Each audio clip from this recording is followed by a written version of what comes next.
We were on hybridisation कि भाई कुछ स्ट्रक्चर, और जैसे मैंने आपको H2O का स्ट्रक्चर सिखाया था, इसी टाइप से देखो सपोज हमें NH3 और NH4 पॉजिटिव का हमें स्ट्रक्चर निकालना है और बॉन्डिंग वगैरह देखनी है किस टाइप से बॉन्डिंग होगी NH3 एंड NH4 पॉजिटिव। तो लास्ट टाइम की तरह सपोज हाइब्रिडाइजेशन पहले मन ही मन में निकाल लो। नाइट्रोजन का हाइब्रिडाइजेशन हमने निकाला था कल। वैलेंस इलेक्ट्रॉन नाइट्रोजन का कितना है 5 बेटा? 5। 5 और प्लस 5 हाइड्रोजन ऐड करना होगा हमें 3/2। 4 वाला हाइब्रिडाइजेशन मतलब sp3 आ रहा है। तो 3 अमोनिया का sp3 है, इसका भी निकालेंगे तो sp3 आएगा, बिकॉज नाइट्रोजन का 5, 4 हाइड्रोजन ऐड होंगे और पॉजिटिव चार्ज है तो वो माइनस हो जाएगा।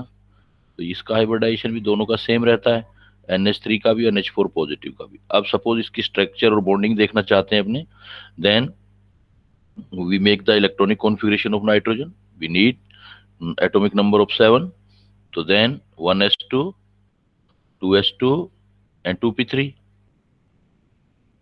second shell is the valence shell. second shell is the valence shell। Valence shell में हो गया तो 2s में 2 इलेक्ट्रॉन और 2p में आपका 3 इलेक्ट्रॉन।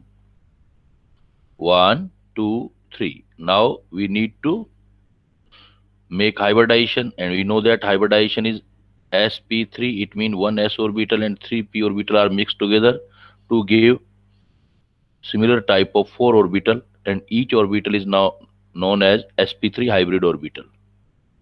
अब sp3 हाइब्रिड है, इलेक्ट्रॉनों का कॉन्फ़िगरेशन देखो, एक में 2 आएगा और बाकी में एक एक इलेक्ट्रॉन आएगा। अब जो एक एक इलेक्ट्रॉन आएगा तो बेटा उसके साथ हाइड्रोजन अपना एक एक इलेक्ट्रॉन देके और बॉन्डिंग बना लेगा, हाइड्रोजन आएगा। तो एक यहाँ बॉन्ड बन गया, एक यहाँ बन गया, एक यहाँ बन गया, तो हमारे पास देखो 3 बॉन्ड बन गए। तो इट मीन्स अमोनिया के अंदर नाइट्रोजन हाइब्रिडाइजेशन में अमोनिया में टेट्राहेड्रल ज्योमेट्री होती है, तो एक बॉन्ड तो बना ही नहीं, ये वाला सपोज ये इलेक्ट्रॉन पेयर वाला बॉन्ड बना ही नहीं और 3 जगह बॉन्ड बन गया, तो ये वाली शेप निकल के आ गई, तो ये वाला बॉन्ड कैंसिल हो गया। देन इस टाइप वाली शेप निकल के आ गई, और जो ये जो शेप होती है ये नीचे से विड्थ होती है और ऊपर की साइड नैरो होती जाती है। Such type of shape of known as pyramidal, pyramidal shape. So ammonia molecule जो होगा पिरामिडल शेप होगा। अब जरा आप बताओ बेटा बॉन्ड कितने हैं इसके अंदर? बॉन्ड कितने हैं? 3। और 3 बॉन्ड कौन 3 सी हो? कौन? Covalent sigma. 3 covalent sigma, very good. First bond जब भी होता है तो सिग्मा होता है, और सिग्मा कौन से टाइप वाला है? कोवलेंट वाला है 3। और एक लोन पेयर है इसके पास। ओवरलैपिंग बता सकते हो बेटा एन और एच के बीच कौन से बॉन्ड की ओवरलैपिंग हुई है? एन और एच के बीच ये बॉन्ड जो सर बना है sp3 और sp3 नाइट्रोजन का और s। S बस अगर आप ऐसा कुछ हाइड्रोजन। एनालिसिस एनालिसिस करने लग जाते हो, it mean you are okay with such type of examples, और आपका क्वेश्चन गलत नहीं जाएगा। अब देखो, अब दूसरा एग्जांपल आपके पास क्या है? सपोज NH4 पॉजिटिव, तो यहीं से उठा लेते हैं, सब कुछ सेम ही तो रहेगा, यहाँ से आगे कर लेते हैं। तो जब यहाँ से आएंगे हम, बाकी सारा सेम, फिर ये 4 ऑर्बिटल आ गए, तो ये 4 ऑर्बिटल आपके पास आ गए, 1 2 3, 1 2 3 4। ये 4 ऑर्बिटल आ गए, तो इसके पास क्या, हर किसी का हाइब्रिडाइजेशन जो था sp3 था। Each orbital is sp3 hybridise. 1 5 हो गया ना, 4 करने में sp3 हो गया, इनके पास सिंगल सिंगल है। तो अब देखो, आपको अगर अमोनिया बनाना है तो अमोनिया बना तो ऐसे ही है ना कि पहले NH3 और एक H positive ion. H positive ion के पास कोई इलेक्ट्रॉन नहीं है, इट मीन्स यहाँ पर एक H आ गया अपने इलेक्ट्रॉन के साथ, यहाँ एक H आ गया अपने इलेक्ट्रॉन के साथ, यहाँ एक H आ गया अपने इलेक्ट्रॉन के साथ, और एक H पॉजिटिव है जिसके पास इलेक्ट्रॉन नहीं है। तो देखो, यहाँ पर कोवलेंट बॉन्ड बन गया, यहाँ कोवलेंट बॉन्ड बन गया, यहाँ कोवलेंट बॉन्ड बन गया, बट यहाँ पर कौन सा बनेगा? अब कोऑर्डिनेट बॉन्ड बन जाएगा।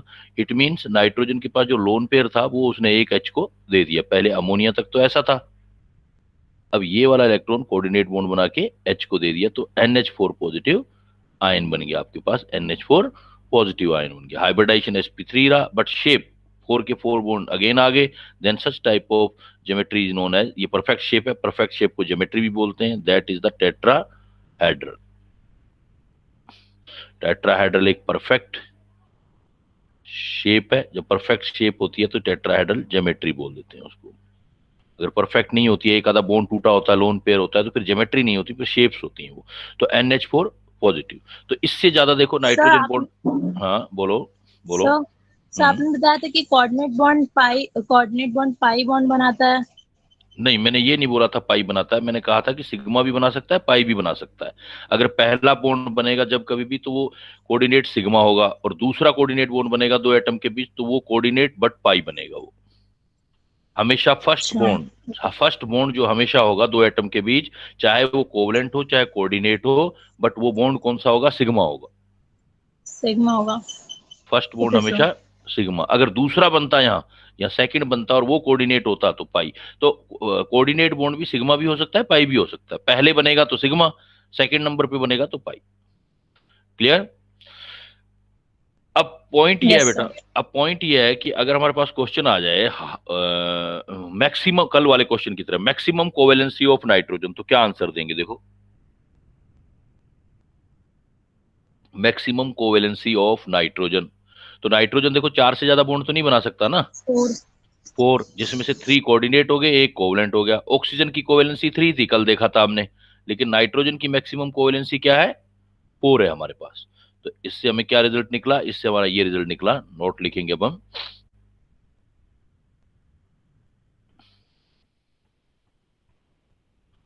मैक्सिमम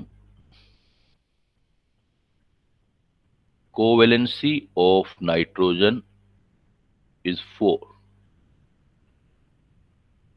जिसमें से थ्री कोवलेंट और वन आपका कोऑर्डिनेट। या ये कह सकते हैं, it means nitrogen can not exceed its bonding from four.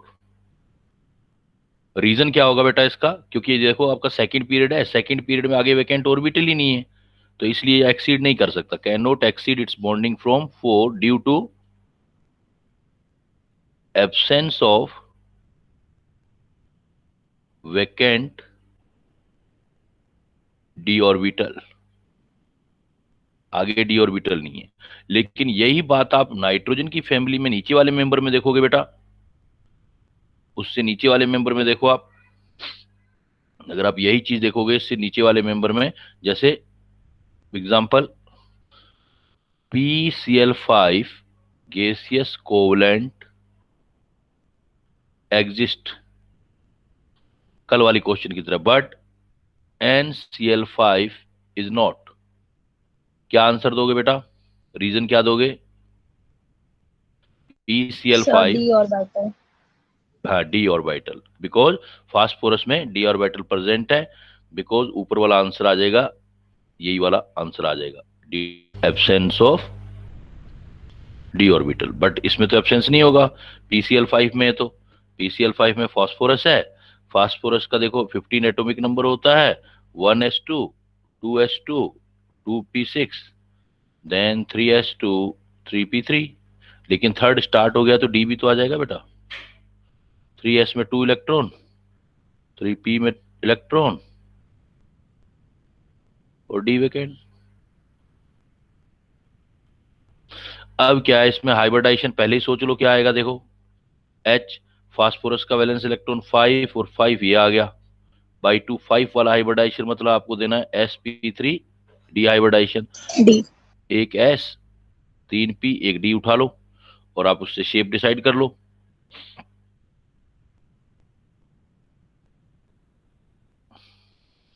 यहां से देखो, एक S, तीन P, एक फुल फील्ड हो गया, तीन हाफ फील्ड हो गए, एक वैकेंट भी आ गया। तो हाइब्रिडाइजेशन में कैसा भी ऑर्बिटल यूज हो सकता है, ये एक अच्छा एग्जांपल है इसको देखने का। फुल फील्ड भी आ रहा है, हाफ फील्ड भी आ रहा है।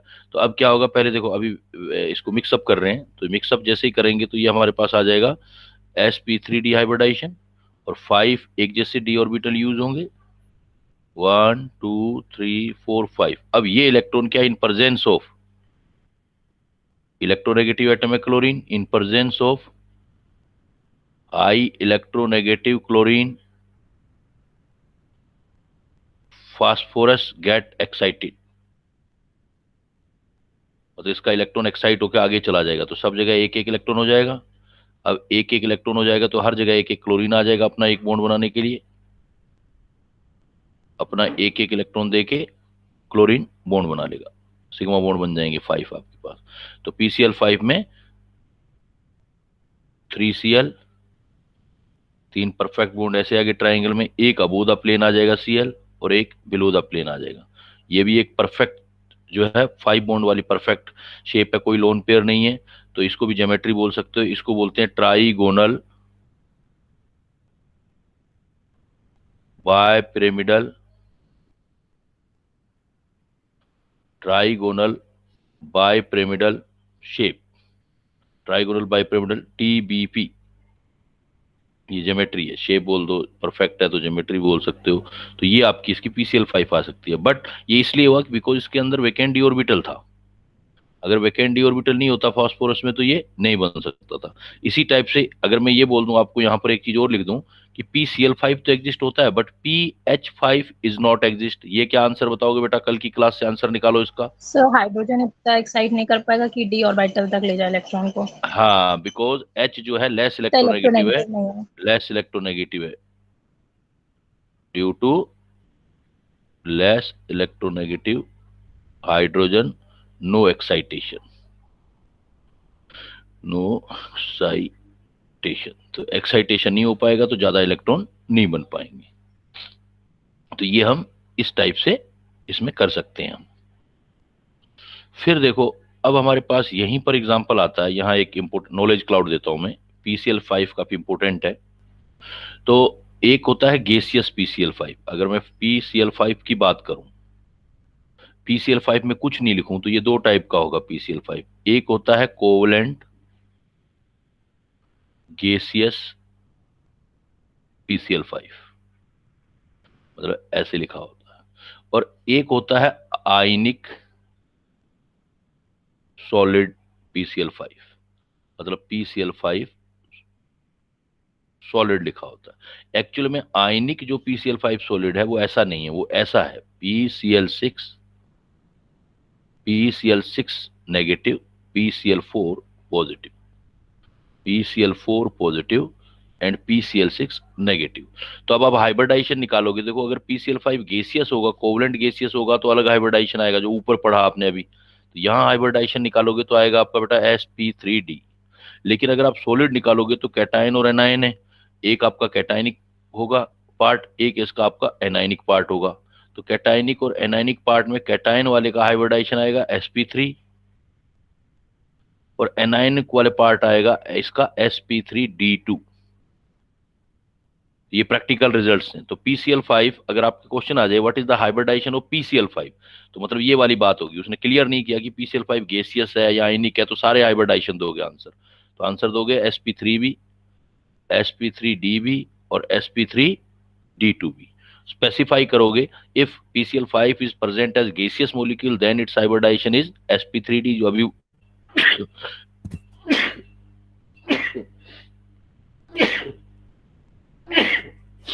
सॉरी। तो ये PCl5 का शेप जो अभी बनाया ऐसा होगा गैसियस वाले का, PCl3, एक Cl ऊपर और एक Cl नीचे। लेकिन ये PCl4 वाले में देखोगे तो इसमें क्या आएगा, P जो आपके पास Cl और ये लोन पेयर एक Cl पॉजिटिव को देगा अपना, ये वाली स्पीसीज आएगी। इस PCl6 वाले पार्ट में देखोगे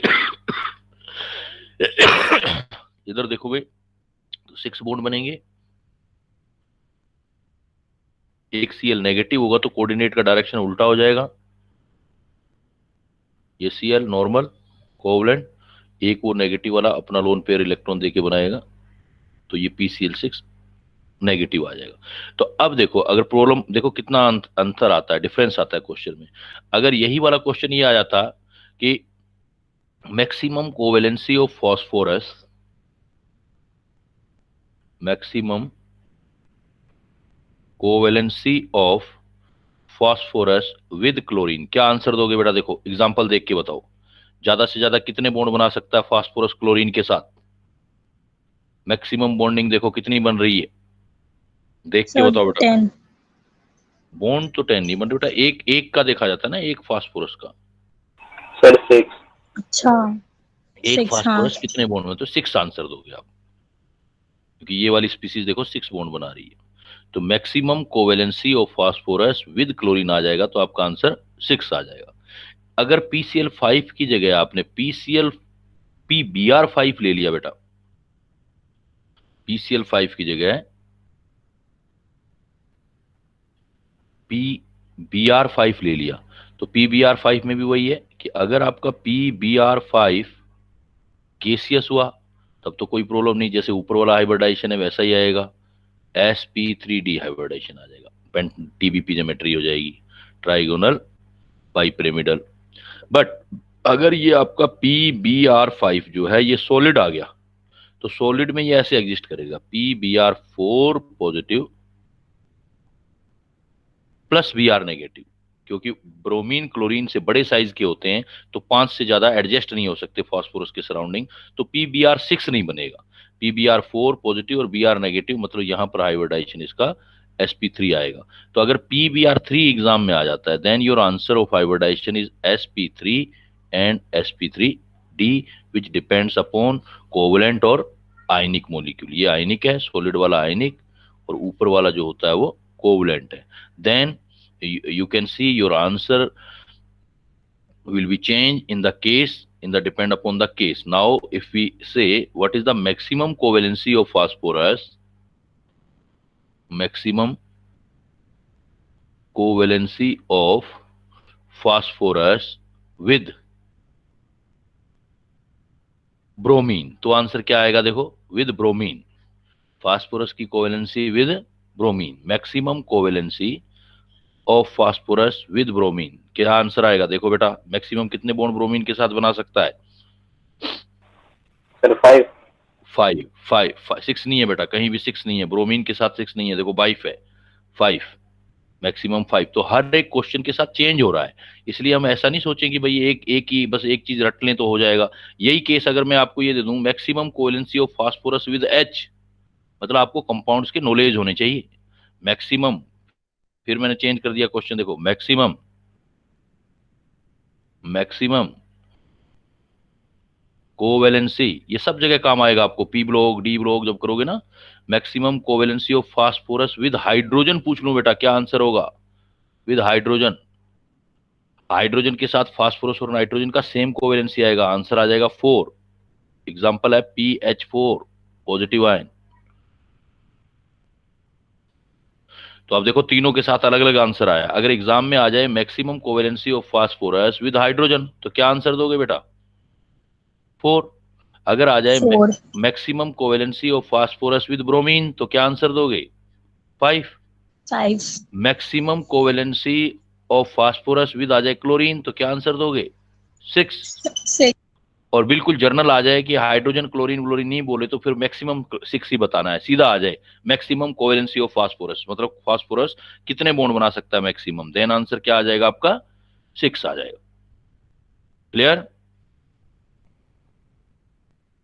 यस सर। अब एक चीज देखो कि हम सिग्मा और पाई बॉन्ड की बात करते हैं, तो वो कैसे बनते हैं सिग्मा और पाई बॉन्ड?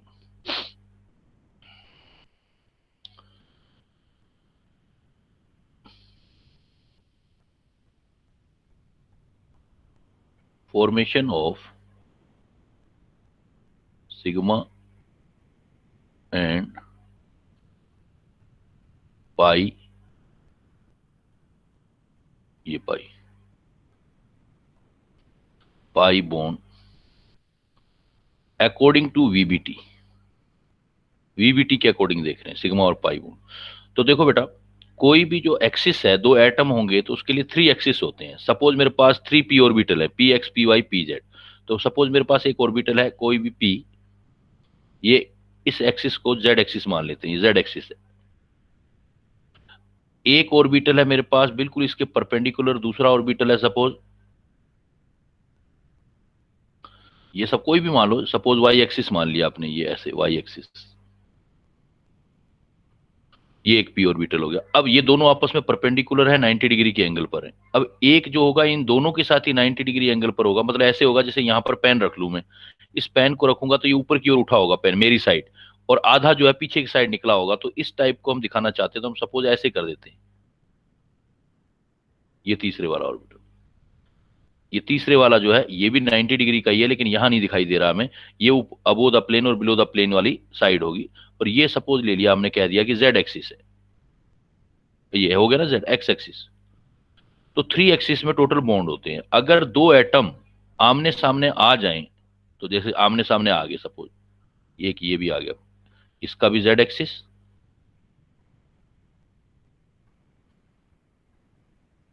इसका भी वाई एक्सिस सपोज, और इसका भी एक्स एक्सिस सपोज। अब जब ये आमने सामने आ जाएं, तो सपोज मैं यहां ले लेता हूं कि इलेक्ट्रॉन इसके पास एक है, इसके पास भी एक इलेक्ट्रॉन है, इसके पास भी, और मैं कह देता हूं कि इसके पास भी एक इलेक्ट्रॉन है, और इसके पास भी एक इलेक्ट्रॉन है, और इसके पास भी एक इलेक्ट्रॉन है। तो अब आप देखो, जब आप इनको आपस में मिलाओगे, तो ये देखो ये वाली ओवरलैपिंग होगी। तो ये जो बॉन्ड बनेगा ये हेड टू हेड ओवरलैपिंग है, जो हमने बात की थी। ये है आपका हेड टू हेड या end to end overlapping, head to head और एंड टू एंड ओवरलैपिंग होगी। तो हेड टू हेड ओवरलैपिंग या एंड टू एंड ओवरलैपिंग का एक्सटेंट सबसे ज्यादा होता है, इसलिए सिग्मा बॉन्ड बनता है। जो पहला बॉन्ड बनेगा वो आपका सिग्मा बॉन्ड बनेगा।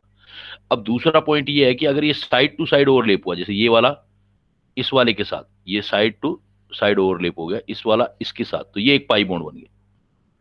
अब एक जो है दूसरे प्लेन में आ जाएगा, इससे बिल्कुल 90 डिग्री पर, जो मैंने ग्रीन वाला बनाया है, ये अगर इसके साथ कर लेगा ओवरलैपिंग, अब यहां तो ऐसे ही दिखा सकते हैं ना, इसके साथ, तो ये एक दूसरा पाई बॉन्ड करना। तो एक एटम के बीच, जैसे नाइट्रोजन का केस देखते हैं, नाइट्रोजन नाइट्रोजन के बीच, एक एटम के बीच मैक्सिमम, एक एटम के बीच में, दो एटम के बीच में, इधर और इधर के बीच में मैक्सिमम पहला बॉन्ड जो बनेगा बेटा वो सिग्मा बनेगा, और बाद वाले जो बॉन्ड मैक्सिमम दो और बन सकते हैं, और वो दो पाई बनेंगे, जैसा आपने नाइट्रोजन के अंदर देखा है। तो नाइट्रोजन के बीच में 3 बॉन्ड होते हैं।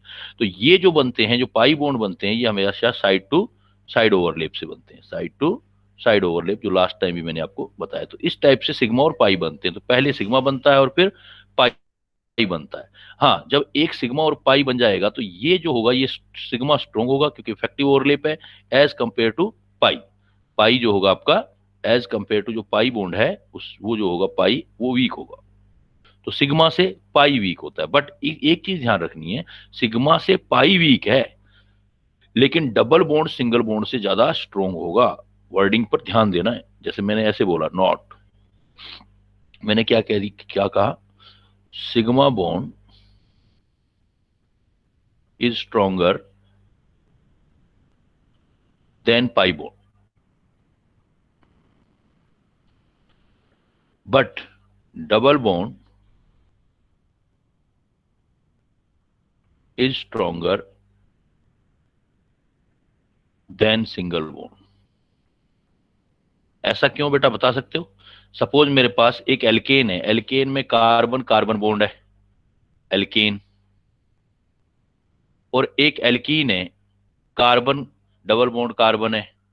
तो कौन सा बॉन्ड स्ट्रॉन्ग होगा बेटा? इन दोनों में कौन से वाला, एल्कीन वाला बॉन्ड स्ट्रॉन्ग होगा या एल्केन वाला? एल्कीन वाला। रीजन क्या है कि यहां पर एक सिग्मा बॉन्ड है, यहां पर एक सिग्मा भी है और एक पाई भी है। हाँ, ये जरूर है कि इस सिग्मा से ये पाई जरूर वीक है, लेकिन अगर टोटल ऐड कर देंगे तो इससे तो ये स्ट्रॉन्ग आ जाएगा ना, इसलिए कई बार कंफ्यूजन होता है, कई बच्चे कंफ्यूज हो जाते हैं। तो sigma bond stronger than pi bond, but sum of sigma and pi stronger than sigma bond. इसलिए हमेशा ध्यान रखना कि sigma bond is stronger than pi bond, but double bond is stronger than single bond, क्योंकि double bond में sigma भी होगा और पाई भी होगा, और सिंगल बॉन्ड में सिर्फ सिग्मा होगा। तो सिग्मा से सिग्मा और पाई का सम तो ज्यादा होगा ना, बट ये है कि डबल नहीं होगा, क्योंकि सिग्मा से पाई जो है थोड़ा वीक है। क्लियर ये point? Yes sir. Yes sir. अब देखो बेटा, अब सपोज उसने कोई रफ एग्जांपल दे दिया अपने को, उसने दे दिया कि भाई एक्सप्लेन द बॉन्डिंग इन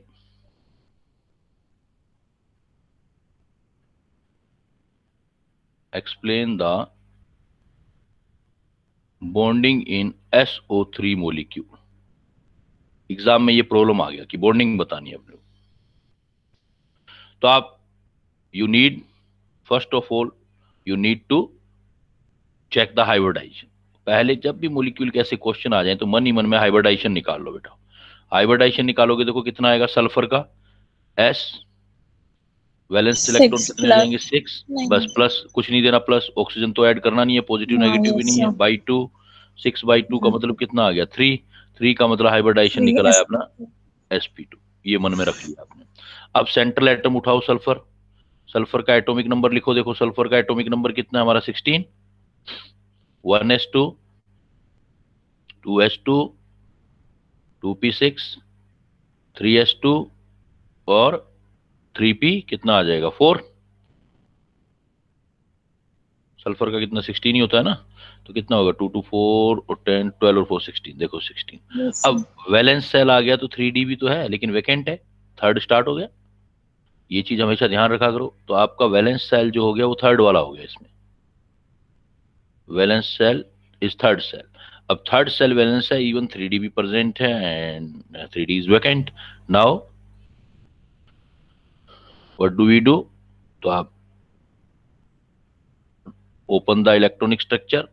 तो 3s में 2 इलेक्ट्रॉन देखो आपका, 3p में 4 इलेक्ट्रॉन और डी आपका वैकेंट है।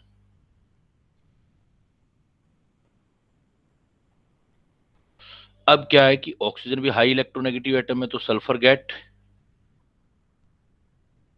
पहले हाइब्रिडाइजेशन दिखा दो। हाइब्रिडाइजेशन आपको क्या चाहिए, देखो पहले ही देख लिया sp2, हाइब्रिडाइजेशन चाहिए sp2, तो एक s और 2p वाला उठा लो।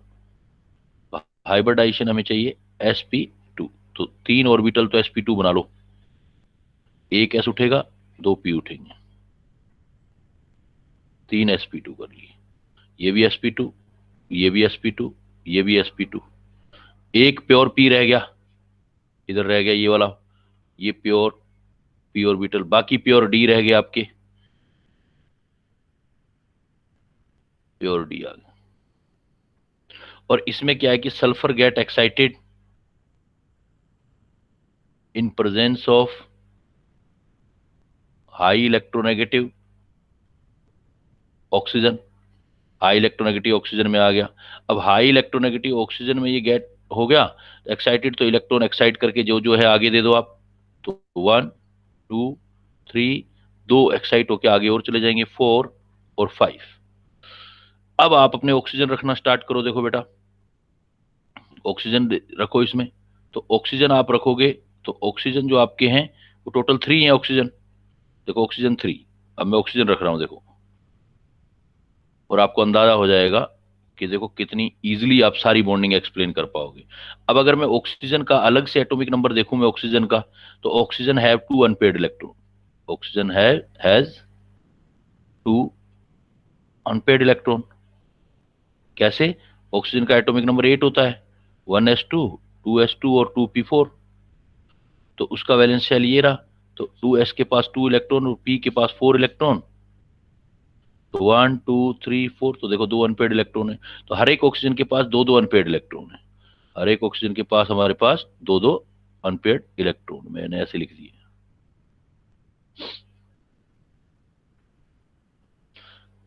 ऐसे ऐसे कर दो ना, ऐसे ऐसे दिखा, ऐसे दिखा, अनपेड इलेक्ट्रॉन है 2 2, ऐसे दिखा।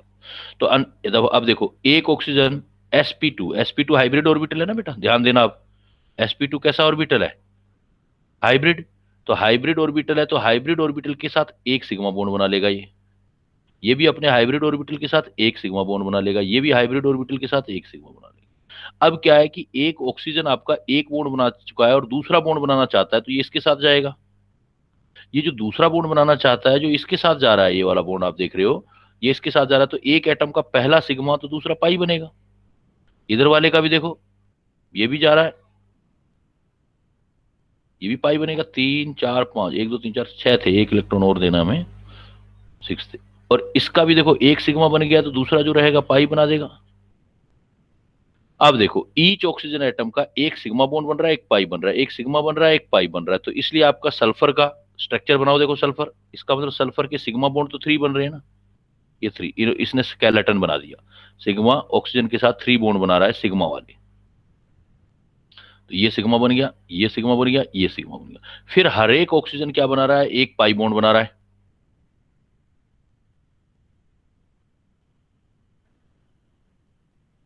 ये SO3 आ गया।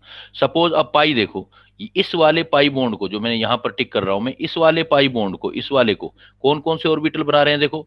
ऑक्सीजन का तो हमेशा P यूज होगा, ऑक्सीजन का तो हमेशा P यूज होगा, ऑक्सीजन का P side to side overlap करने के लिए, और इधर भी P। तो ये जो बोलेंगे दोनों P ऑर्बिटल यूज होंगे, इसलिए बोलेंगे हम ये P पाई बॉन्डिंग से बना है। जो पाई बॉन्ड बना है दोनों के P ऑर्बिटल यूज हुए, तो ये P पाई बॉन्डिंग होगी आपकी। अब बाकी वाले दोनों देखो, ये वाले दोनों पाई बॉन्ड जो दूसरे बने आपके, ये वाले पाई बॉन्ड, इस पाई को देखो, इसका तो P यूज हुआ है लेकिन इसका तो D यूज हुआ है इधर वाले का। तो इस P और D ऑर्बिटल पाई बॉन्ड बना रहे हैं, इसलिए नीचे वाले जो होंगे आपके, उस नीचे वाले का आंसर दोगे, जो वो पाई बॉन्ड जो बना है उसको बोलोगे P पाई D पाई बॉन्डिंग। यहां से बनाओगे आप P पाई D पाई बॉन्डिंग। तो एग्जाम में कंपटीशन में क्वेश्चन आएगा आपका, तो आप बताओगे कि भाई SO3 मोलिक्यूल में, तो अब आंसर दो आप, इन SO3 मोलिक्यूल क्या क्या निकला देखो इन SO3 मोलिक्यूल में। सिग्मा बॉन्ड कितने हैं इन SO3 में बेटा? 3 sigma bond 3 sigma 3 sigma bond 3 sigma bond कौन सी ओवरलैपिंग से बने हैं?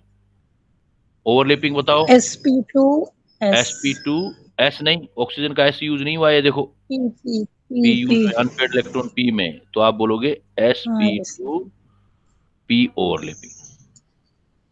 यस सो दूसरा बताओ, पाई बॉन्ड कितने बने हैं आपके पास? पाई का एनालिसिस दो आप। पाई 3 बने हैं 3। अब 3 कौन कौन से हैं? अलग अलग टाइप के हैं बेटा। तो पाई बॉन्ड भी आपके बने हैं 3, 3 पाई बॉन्ड है, लेकिन 3 पाई बॉन्ड का फिर एनालिसिस दो। एक जो होगा 1 जो है, 1 बना है P पाई से, p पाई 1 p पाई P पाई मतलब दोनों के P ऑर्बिटल p यूज पाई में से पाई बॉन्ड बना रहे हैं, और 2 यस जो बने हैं वो आपके P d पाई पाई p पाई D पाई, P और D ऑर्बिटल यूज में, तो टोटल 3 होंगे। लेकिन हाँ तीनों यस तीनों जो पाई बॉन्ड है एक जैसे नहीं है, एक P पाई से बना है, एक P पाई D पाई से बना है। तो इस टाइप से कोई भी मॉलिक्यूल है तो आप हाइब्रिडाइजेशन की हेल्प लेकर के और ऐसा स्ट्रक्चर बना सकते हैं। क्लियर बेटा? चलूं आगे। सर हाँ ऐसा जी सर। केसेस हम लोग पीछे PCl5 और सब में क्यों नहीं करते थे PCl5 में, उसमें वो कहाँ था, उसमें डबल बॉन्ड का है। PCl5 में एक फास्फोरस से 5 क्लोरीन अटैच करने, तो हाफ फील्ड ऑर्बिटल यूज हो जाएंगे ना, 5 बॉन्ड बन जाएंगे। जहां जरूरत होगी, तो ऑक्सीजन ही 3 थे आपके पास, और क्लोरीन जो है हाँ मोनोवेलेंट है, ऑक्सीजन जो है डाइवेलेंट है, ऑक्सीजन 2 बॉन्ड बना सकता है, इसलिए वो भी ध्यान रखना यस पड़ता है। सर अब जब हम इस स्टेज पर पहुंच जाते हैं बेटा, तो इस स्टेज पर अब आप किसी भी मॉलिक्यूल का शेप, एंगल, ये सारी चीजें डिसाइड कर सकते हो। तो अब हम करते हैं नेक्स्ट हेडिंग, अभी तक स्ट्रक्चर्स पर बात चल रही थी, अब शेप्स पे चलते हैं। शेप्स ऑफ मॉलिक्यूल्स और आयंस, और इसमें मैं जो हेल्प लूंगा with the help of hybridization भी ले लेना आप, हाइब्रिडाइजेशन का भी हेल्प ले लोगे, एंड एक लोगे valence shell electron pair repulsion theory, VSEPR बोलते हैं इसको, VSEPR theory, valence shell electron pair repulsion theory से। तो पहले हम देखते हैं VSEPR थ्योरी है क्या, फिर हम इसका यूज करते हैं। तो VSEPR थ्योरी जो है, बाय गिलेंस्पी ने दिया था इसको,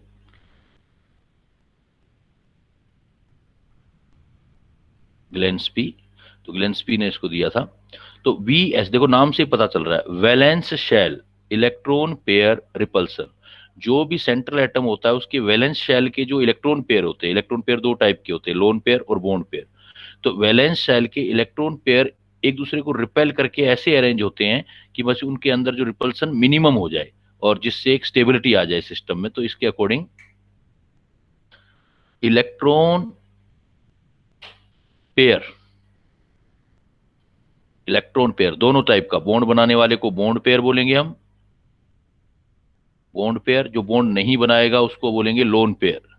किसी भी टाइप का इलेक्ट्रॉन पेयर हो, इलेक्ट्रॉन पेयर को EP लिखेंगे हम, बॉन्ड पेयर को बीपी, लोन पेयर को LP. Electron pair of valence shell of central atom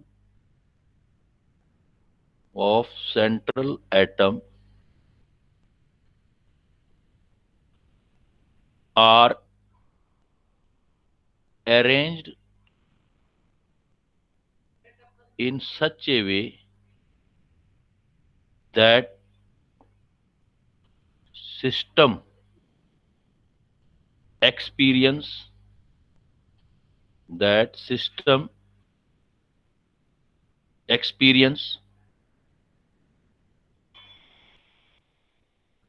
minimum repulsion।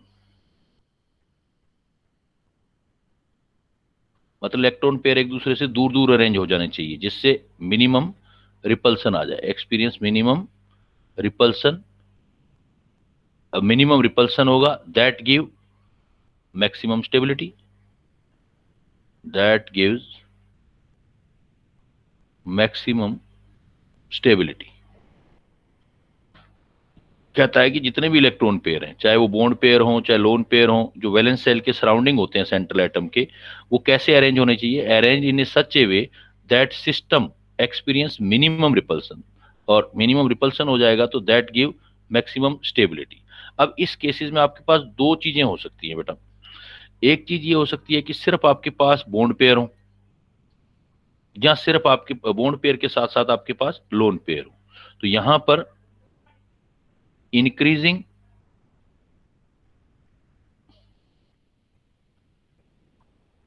Repulsive order is as bond pair, और बॉन्ड पेयर में सबसे कम रिपल्सन होता है बॉन्ड पेयर। इससे ज्यादा रिपल्सन होगा बॉन्ड पेयर और लोन पेयर में, उससे ज्यादा रिपल्सन होगा लोन पेयर और लोन पेयर में, और इनसे भी ज्यादा रिपल्सन होता है मल्टीपल बॉन्डेड में, जहां पाई बॉन्ड आ जाएगा। पाई बॉन्ड हमेशा क्या आता है? सिग्मा के बाद आता है। तो मल्टीपल बॉन्डेड एटम में, मल्टीपल बॉन्डेड एटम जैसे ऑक्सीजन है तो डबल बॉन्ड वाला आ गया, डबल बॉन्ड ऑक्सीजन आ गया, तो दो बॉन्ड वाले में ज्यादा रिपल्सन होगा। या लार्ज एटम, कई बार लार्ज एटम आ जाते हैं, जैसे आपके लार्ज एटम कोई आ गया, जैसे क्लोरीन आ गया, आयोडीन आ गया, ब्रोमीन आ गया, लार्ज एटम में। तो लार्ज एटम आ जाते हैं तो उनमें रिपल्सन इनसे भी ज्यादा हो सकता है। तो बॉन्ड पेयर से रिपल्सन ज्यादा बॉन्ड पेयर लोन पेयर में, लोन पेयर उससे ज्यादा लोन पेयर में, सबसे ज्यादा मल्टीपल बॉन्डेड में। तो इसके अकॉर्डिंग क्या होता है, अब आप शेप डिसाइड कर सकते हो। देखो बेटा, अगर आपके पास केस फर्स्ट ये है, आपके पास है केस फर्स्ट में if central atom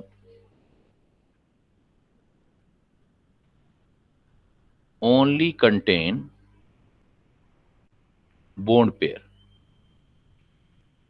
and no lone pair, loan pair नहीं है, सिर्फ आपके पास बॉन्ड पेयर है, तब जो होती है मोलिक्यूल जो होता है, शेप जो होती है, shape of molecules are perfect, तब उसकी शेप को हम परफेक्ट बोलते हैं, और उसको हम बोलते हैं गिव्स ज्योमेट्री। तब हम उसको बोलते हैं ज्योमेट्री, जो परफेक्ट शेप होती है उसको हम ज्योमेट्री बोलते हैं। ये ज्योमेट्री क्या क्या है, ये डिपेंड करता है आपके पास। सपोज अगर आपके पास सिर्फ 2 बॉन्ड पेयर है सेंट्रल एटम पे, तो 2 बॉन्ड पेयर हैं, तो ये सपोज सेंट्रल एटम ए है, तो इस पर 2 बॉन्ड पेयर का मतलब 2 बॉन्ड है, तो 2 बॉन्ड अपने से मैक्सिमम डिस्टेंस पे अरेंज हो जाएंगे ऐसे। सपोज AB2 एटम के साथ अरेंज हो गए, सेंट्रल एटम पे कोई लोन पेयर नहीं, तो ये एंगल आ जाएगा 180 डिग्री, और ये जो एक शेप बनेगी परफेक्ट, इसको बोलेंगे लीनियर। ये आपका लीनियर शेप बनेगी। अगर आपके पास 3 बॉन्ड पेयर हैं, 3 बॉन्ड पेयर है, तो बेटा 3 बॉन्ड पेयर हैं, तो वो 3 एक सेंट्रल एटम पर मैक्सिमम डिस्टेंस पे अरेंज करोगे, तो एक सर्किल को 360 डिग्री को 3 इक्वल पार्ट में डिवाइड कर दो आप, तो 120 डिग्री एक परफेक्ट एंगल आएगा। 120 डिग्री परफेक्ट एंगल, और इस शेप को हम बोलते हैं, कोई सेंट्रल एटम पे लोन पेयर नहीं, परफेक्ट ज्योमेट्री होगी, इसको हम बोलेंगे ट्राइगोनल प्लेनर। प्लेनर ट्राइगोनल या trigonal planar.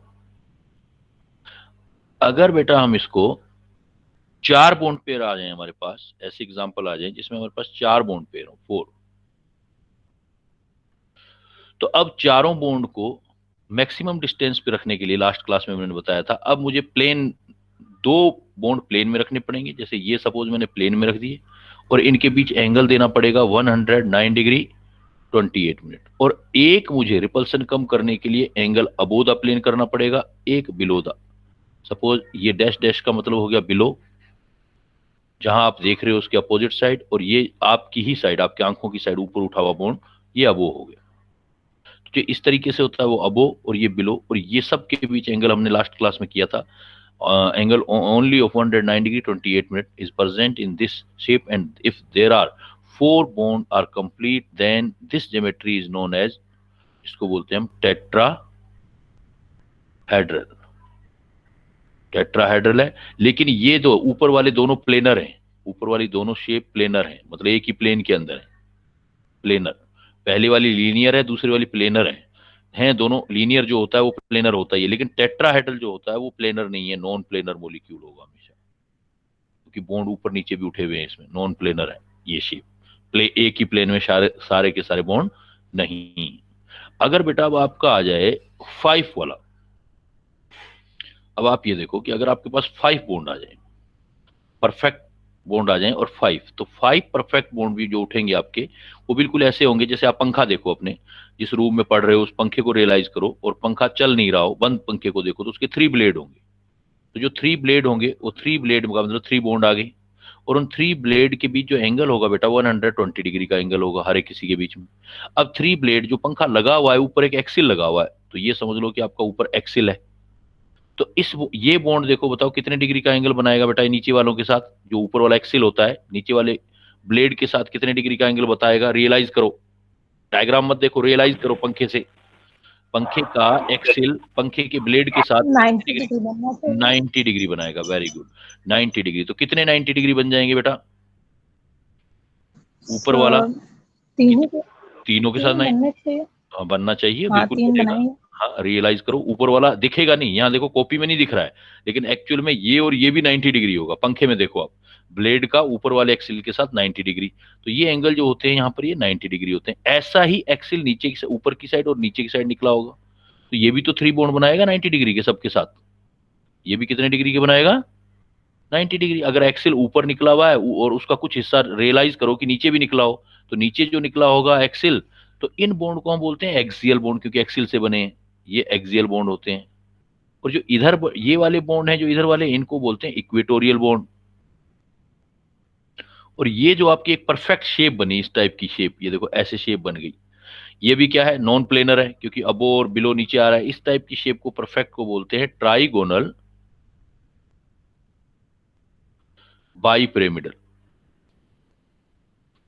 By पायरेमिडल, trigonal bipyramidal, TBP. TBP जो है वो भी आपकी नॉन प्लेनर शेप है, टीबीपी ट्राइगोनल। अच्छा, इसमें थोड़ा सा एनालिसिस कर लो बेटा, ट्राइगोनल में इसमें बताओ 90 डिग्री के एंगल कितने होंगे, सोचो। टीबीपी में 90 डिग्री के एंगल 4। कैसे बेटा, 4 कैसे होंगे, ऊपर वाले एक्सिल, ऊपर वाले एक्सिल के साथ, अगर हम लोग ऊपर वाले एक्सिल के साथ 90 डिग्री के एंगल कितने बनेंगे, ऊपर वाले एक्सिल के साथ, ब्लेड के साथ,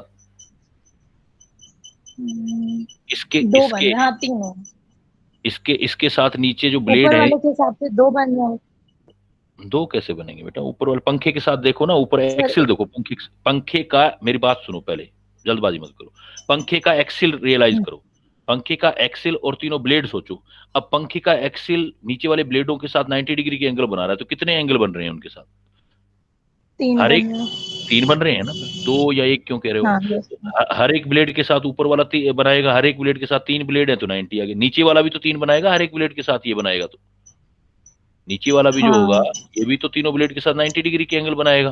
तो इसका मतलब 90 डिग्री के एंगल yes कितने आ sir। जाएंगे आपके पास, 6 आ 6 जाएंगे। 3 अबो वाला बनाएगा, 3 बिलो वाला बनाएगा। अब दूसरी बात बिलो बताओ, वाला बनाएगा। 120 डिग्री के एंगल बनेंगे या नहीं बनेंगे, कहीं पे 120 डिग्री का एंगल बन रहा है, यस सर। वो ब्लेड्स के बीच में बनेंगे, आपस में ब्लेड के बीच में बनेंगे। हाँ, तो ब्लेड के बीच है तो 3 ब्लेड है तो 3 वो हो गए। 3 वो हुआ। 180 डिग्री एंगल बनेगा कहीं? जो एक्सियल बॉन्ड के बीच में बनेगा। बिल्कुल बनेगा बेटा, जो ऊपर वाला एक्सिल है नीचे वाले एक्सिल के साथ 180 पे ही तो है, तो एक 180 हाँ, डिग्री एंगल बन गया। तो इसलिए ध्यान देना होता है, मतलब आपको एनालिसिस करना होता है। ऐसे नहीं, रटने से काम नहीं चलेगा कि भाई हम सीधा रट लें कि भाई ये टीबीबी हो गया तो हो गया काम। ऐसा नहीं, एग्जामिनर पूछेगा कि आपको मॉलिक्यूल का नॉलेज है या नहीं है, कि देखना आ रहा है या नहीं आ रहा है, कैसा मॉलिक्यूल है वो। तो ये जो 5 बॉन्ड वाला है इसको हम बोलते हैं टीबीपी, ट्राइगोनल बाइपिरामिडल। अगर हमारे पास 5 की बजाय बेटा 6 बॉन्ड पेयर आ जाए, और इनका हाइब्रिडाइजेशन भी क्लियर होगा। ये 2 वाला हाइब्रिडाइजेशन पहले ही पढ़ के आए, जहां भी 2 होता है उसका मतलब हाइब्रिडाइजेशन कौन सा होता है, एसपी। जहाँ 3 होता है उसका ये बात पहले ही उससे भी अटैच कर सकते हो, sp2। जहां पर 4 होते हैं उसका हाइब्रिडाइजेशन क्या होता है, sp3। जहाँ 5 होते हैं उसका हाइब्रिडाइजेशन क्या पढ़ा था आपने, sp3d। अब इस चीज से ये क्लियर हो गया कि जो sp3d वाला हाइब्रिडाइजेशन है बेटा, जो d होता है उसमें d जेड स्केयर यूज होता है, तभी तो एक्सिल बनेगा ये जेड स्केयर वाला। तो d Z square is used. D 5 type के होते हैं, उसमें से कौन सा डी यूज होगा? अगर sp3d हाइब्रिडाइजेशन है then D Z square is used. Next आ जाओ, फिर आपका आ गया 6 बॉन्ड पेयर वाला। सपोज 6 बॉन्ड पेयर बना दिया आपने। अगर आपने 6 बॉन्ड पेयर बना दिए, 6 बॉन्ड पेयर का मतलब हो गया आपका हाइब्रिडाइजेशन 6 वाला, मतलब sp3d2 हाइब्रिडाइजेशन। और sp3d2 में जो डी यूज होंगे वो d x square y square and d Z square are used. ये वाले दो यूज होंगे, d x square y square d Z square. अब क्या होगा, अब ये सोच लो कि जब आपके पास 6 बॉन्ड पेयर दिखाने हैं तो 4 ब्लेड वाला पंखा सोच लो। आजकल 4 ब्लेड वाले भी पंखे तो आते हैं, 4 ब्लेड ऐसे बना दो, तो इसके बीच बेटा कितने डिग्री का एंगल हो जाएगा हर किसी के बीच? 4 बॉन्ड बनाओगे तो 90 डिग्री। 360 को 4 से डिवाइड कर दो, एक अबोव द प्लेन। ये वाला भी चारों के चारों ब्लेड के साथ 90 डिग्री एंगल बनाएगा, ये सारे एंगल भी 90 डिग्री के होंगे। और ये नीचे वाला एक्सेल, ये भी सबके साथ 90 डिग्री का एंगल बनाएगा, तो इसमें सिर्फ 90 डिग्री के एंगल होंगे। इस टाइप की शेप को हम ऐसे करेंगे, ऐसे बनाएंगे तो ये एक परफेक्ट शेप बन जाएगी। एक स्क्वायर बना है, एक पिरामिड ऊपर निकला एक नीचे बना, तो इसको हम बोल देते हैं square bipyramidal. Sir square above the plane और बिलो द प्लेन के बीच में भी 90 बनेगा? बिल्कुल बनेगा। अब और बिलो तो सीधा एक डंडा है तो उसमें 180 डिग्री आ गया ना, वो तो 180 हाँ, होगा। 180 सर, आप मैं 90 ये बोलेंगे। एक्सिल के साथ कह रहा हूं, मैं इनके साथ जो नीचे अच्छा वाले अच्छा, ब्लेड हाँ हैं, ठीक। ब्लेड वालों के साथ कह रहा हूँ। स्क्वायर बाई पिरामिडल, तो स्क्वायर बाई पिरामिडल हो गया, या इसका एक दूसरा नाम होता है, या SBPP बोलते हैं बेटा इसको, स्क्वायर बाई पिरामिडल, या इसको बोलते हैं ओक्टाहेड्रल। इसी शेप को बोला जाता है ओक्टाहेड्रल। तो ओक्टाहेड्रल में अब बताओ मुझे कौन कौन से एंगल है बेटा, 90 डिग्री एंगल कितने होंगे पहले ये बताओ। 90 डिग्री एंगल सोचो कितना बनेगा 90 डिग्री एंगल, एक एक करके सोचो। अब ये सोच लो कि जो आपका पंखा है उसमें 3 ब्लेड नहीं है, 4 ब्लेड हैं। तो 4 ब्लेड हैं पंखे में, तो 90 डिग्री के एंगल कितने बनेंगे टोटल? सर 12 बनेगा। 12 बनेंगे, बिल्कुल सही है बेटा। ऊपर वाले एक्सिल के साथ 4, नीचे वाले एक्सिल के साथ 4, और एक प्लेन के अंदर भी 4 90 डिग्री एंगल बनेंगे आपस में प्लेन में। ये वाला ये वाला ये वाला ये भी 4, और ये भी 4 बनाएगा चारों के साथ, और ये भी 4 बनाएगा चारों के साथ, तो टोटल कितने हो जाएंगे 12। 180 डिग्री एंगल कितने बनेंगे? 180 डिग्री एंगल सर 3। 3 बनेंगे बेटा, गुड। क्योंकि ये भी बनेगा, ये भी बनेगा, और ऊपर से नीचे वाला बन रहा है ये वाला, तो 3 बन जाएंगे। तो इस ज्योमेट्री को बोलोगे आप sp3d2। ये भी एक परफेक्ट ज्योमेट्री है जिसका नाम है ऑक्टाहेड्रल। और लास्ट जो ऑब्जर्व हुई है केमिकलों में वो 7 वाली हुई है, 7 bond pair.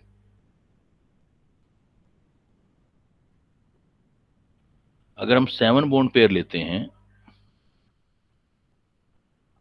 7 bond pair, 7 bond pair लेते हैं, तो इसका हाइब्रिडाइजेशन आ जाता है sp3d3। और इसमें जो डी यूज होता है d x y, d y z and d ZX use होते हैं। तो इसमें क्या है, इसमें 4 ब्लेड की बजाय 5 ब्लेड वाला फैन बना लो आप। तो 5 ब्लेड निकालोगे तो कैसे निकलेगा, एक पेंटागोनल सा बनेगा। सपोज ये सेंटर पॉइंट है, ये 1 2 3 4 5, ये 5 बनाओगे। अब एक अबोव द प्लेन एक बिलो द प्लेन दिखाना है, तो above the plane below the plane ऐसे दिखा दो। ये सपोज अबोव द प्लेन, अब ऐसे करके ये बिलो द प्लेन दिखा देना।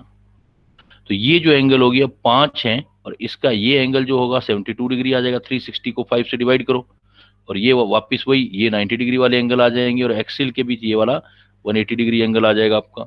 देन आपका इस शेप को बोलेंगे पेंटागोनल बाइपिरामिडल। पेंटागोनल बाइपिरामिडल, तो एक परफेक्ट शेप हो जाएगी पेंटागोनल बाइपिरामिडल। और पेंटागोनल बाइपिरामिडल जो शेप है, इसके अंदर एंगल देखोगे तो 70 डिग्री वाले, 72 डिग्री, 90 डिग्री और 180 डिग्री वाले एंगल मिलेंगे आपको।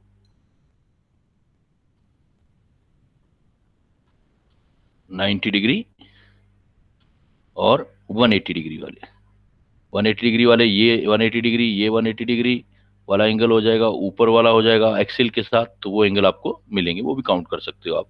अब आपकी ये जो है परफेक्ट मॉलिक्यूल होते हैं। परफेक्ट मॉलिक्यूल में अगर आप एग्जांपल देखोगे हर किसी का, भाई जिसमें ऐसी बिल्कुल परफेक्शन मिले आपको, ज्योमेट्री बने फिक्स, तो उसमें आप देखो AB2 वाला, तो इसका एग्जांपल दे सकते हो आप BeF2, perfect example BeF2। Beryllium के पास कोई लोन पेयर नहीं है, साइड एटम बिल्कुल सिंपल।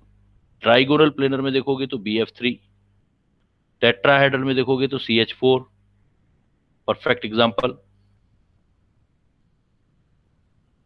ट्राइगोनल बाइपिरामिडल में परफेक्ट एग्जांपल देखोगे तो PCl5। स्क्वायर बाइपिरामिडल में परफेक्ट एग्जांपल देखोगे तो SF6, कोई लोन पेयर नहीं है। और पेंटागोनल में देखोगे तो IF7।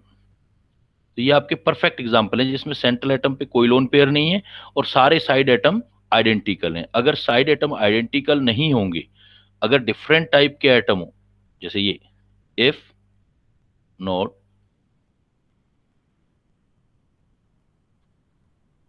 इन, ये वाला हाइब्रिडाइजेशन आ रहा है, in sp3 hybridisation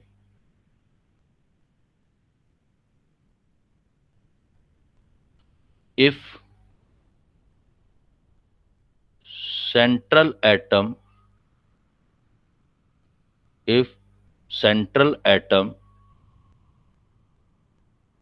does not contain lone pair, but if in sp3 hybridization, if central atom does not contain lone pair but side atoms are not identical,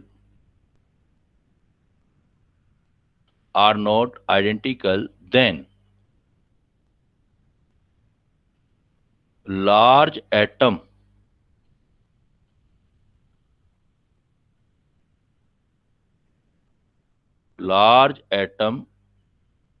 occupy at equatorial position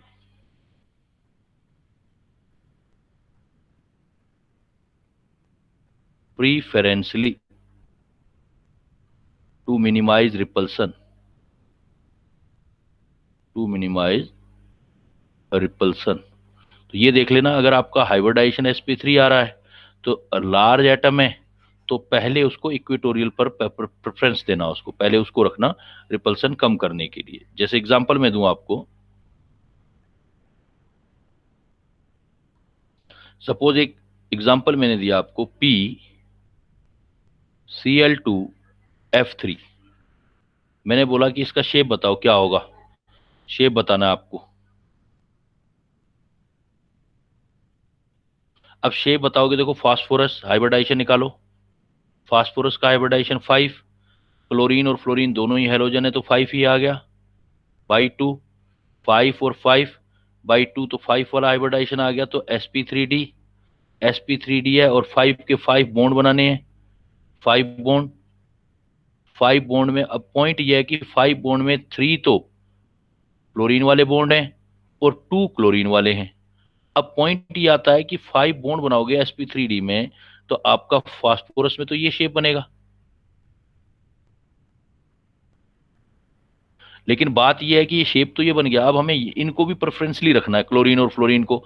तो fluorine और chlorine में जो chlorine है वो large atom है, more repulsion करता है, तो लार्ज एटम को प्रेफरेंसली प्रेफर करोगे, सबसे पहले इसी को बनाओगे, प्रेफर एट इक्वेटोरियल पोजीशन, नहीं तो क्वेश्चन गलत हो जाएगा आपका। इक्वेटोरियल पोजीशन पे रख दोगे, इक्वेटोरियल पोजीशन मतलब ये वाली इक्वेटोरियल होती है, ये वाली इक्वेटोरियल होती है और ये वाली एक्सियल होती है, अभी हमने पढ़ा।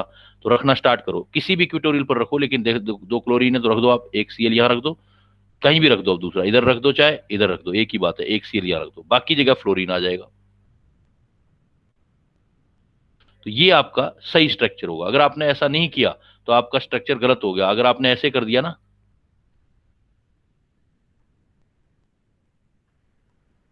ऐसे कर दिया, तो ये गलत है, ये क्वेश्चन गलत है। तो जब आपका sp3d हाइब्रिडाइजेशन आए, sp3d हाइब्रिडाइजेशन आए तो लार्ज एटम को पहले रखना स्टार्ट करना इक्वेटोरियल पोजीशन पे प्रेफरेंसली। उससे क्या है कि उससे सबसे स्टेबल फॉर्म उसका बनेगा, तो उसकी स्ट्रक्चर, ये आपका करेक्ट आंसर आ जाएगा। तो sp3d हाइब्रिडाइजेशन में याद रखना है। ऐसा ही sp3d हाइब्रिडाइजेशन के साथ साथ दूसरा भी बताता हूँ, sp2। तो अब ये तो हुई हमारी परफेक्ट शेप, भाई लोन पेयर नहीं होते हैं। अगर हमारे पास क्या होती है, परफेक्ट शेप नहीं होती, case second, case second, if central atom contain lone pair or attached with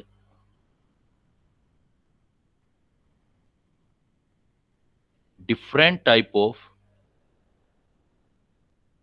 side atom, तो जो होगी इम्परफेक्ट,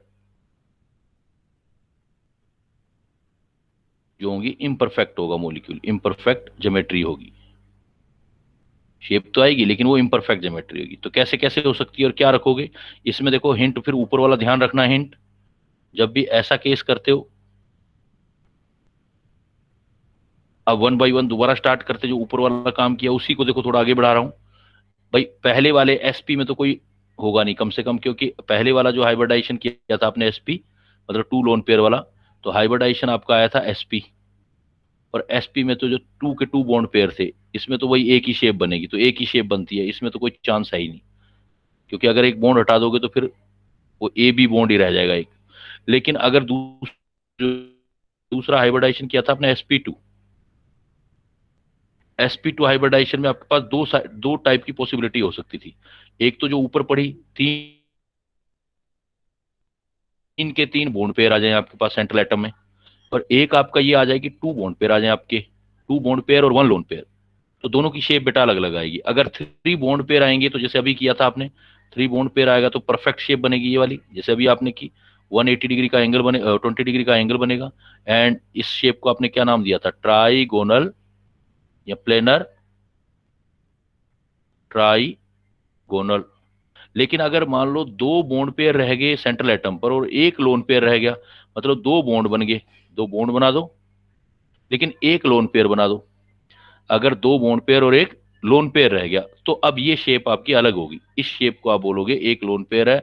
जैसे इसका एग्जांपल आपने लिया BCl3 सपोज, लेकिन ये वाला एंगल, अब एंगल 120 डिग्री नहीं रहेगा बेटा, देखो, क्योंकि ये एंगल क्या करेगा, इसको रिपेल करेगा। ये लोन पेयर है और ये बॉन्ड पेयर है, इधर वाले बॉन्ड पेयर हैं, तो लोन पेयर बॉन्ड पेयर में रिपल्सन ज्यादा होता है, तो ये एंगल कम हो जाएगा, तो ये एंगल आपका लेस देन 120 डिग्री होगा, 120 डिग्री एंगल नहीं आएगा अभी, लेस देन 120 डिग्री एंगल आएगा। इसका एग्जांपल कोई देख सकते हो आप, SnCl2। तो SnCl2 में एक लोन पेयर आता है, हाइब्रिडाइजेशन sp2 ही होगा। तो जब आपका हाइब्रिडाइजेशन बेटा sp2 होगा तो 2 टाइप की शेप पॉसिबल है, एक तो आपकी शेप है प्लेनर ट्राइगोनल, और इस टाइप की शेप को हम बोलते हैं बेंट शेप या वी शेप, बेंट शेप। इसका एग्जांपल SnCl2। तो sp2 हाइब्रिडाइजेशन में दो टाइप की शेप पॉसिबल है। अगर तीनों के तीनों बॉन्ड होंगे तो परफेक्ट शेप आएगी, एक बॉन्ड टूट जाएगा तो बेंड शेप बन जाएगी। अब आते हैं हम तीसरे एग्जांपल में, थर्ड वाले एग्जांपल में देखो,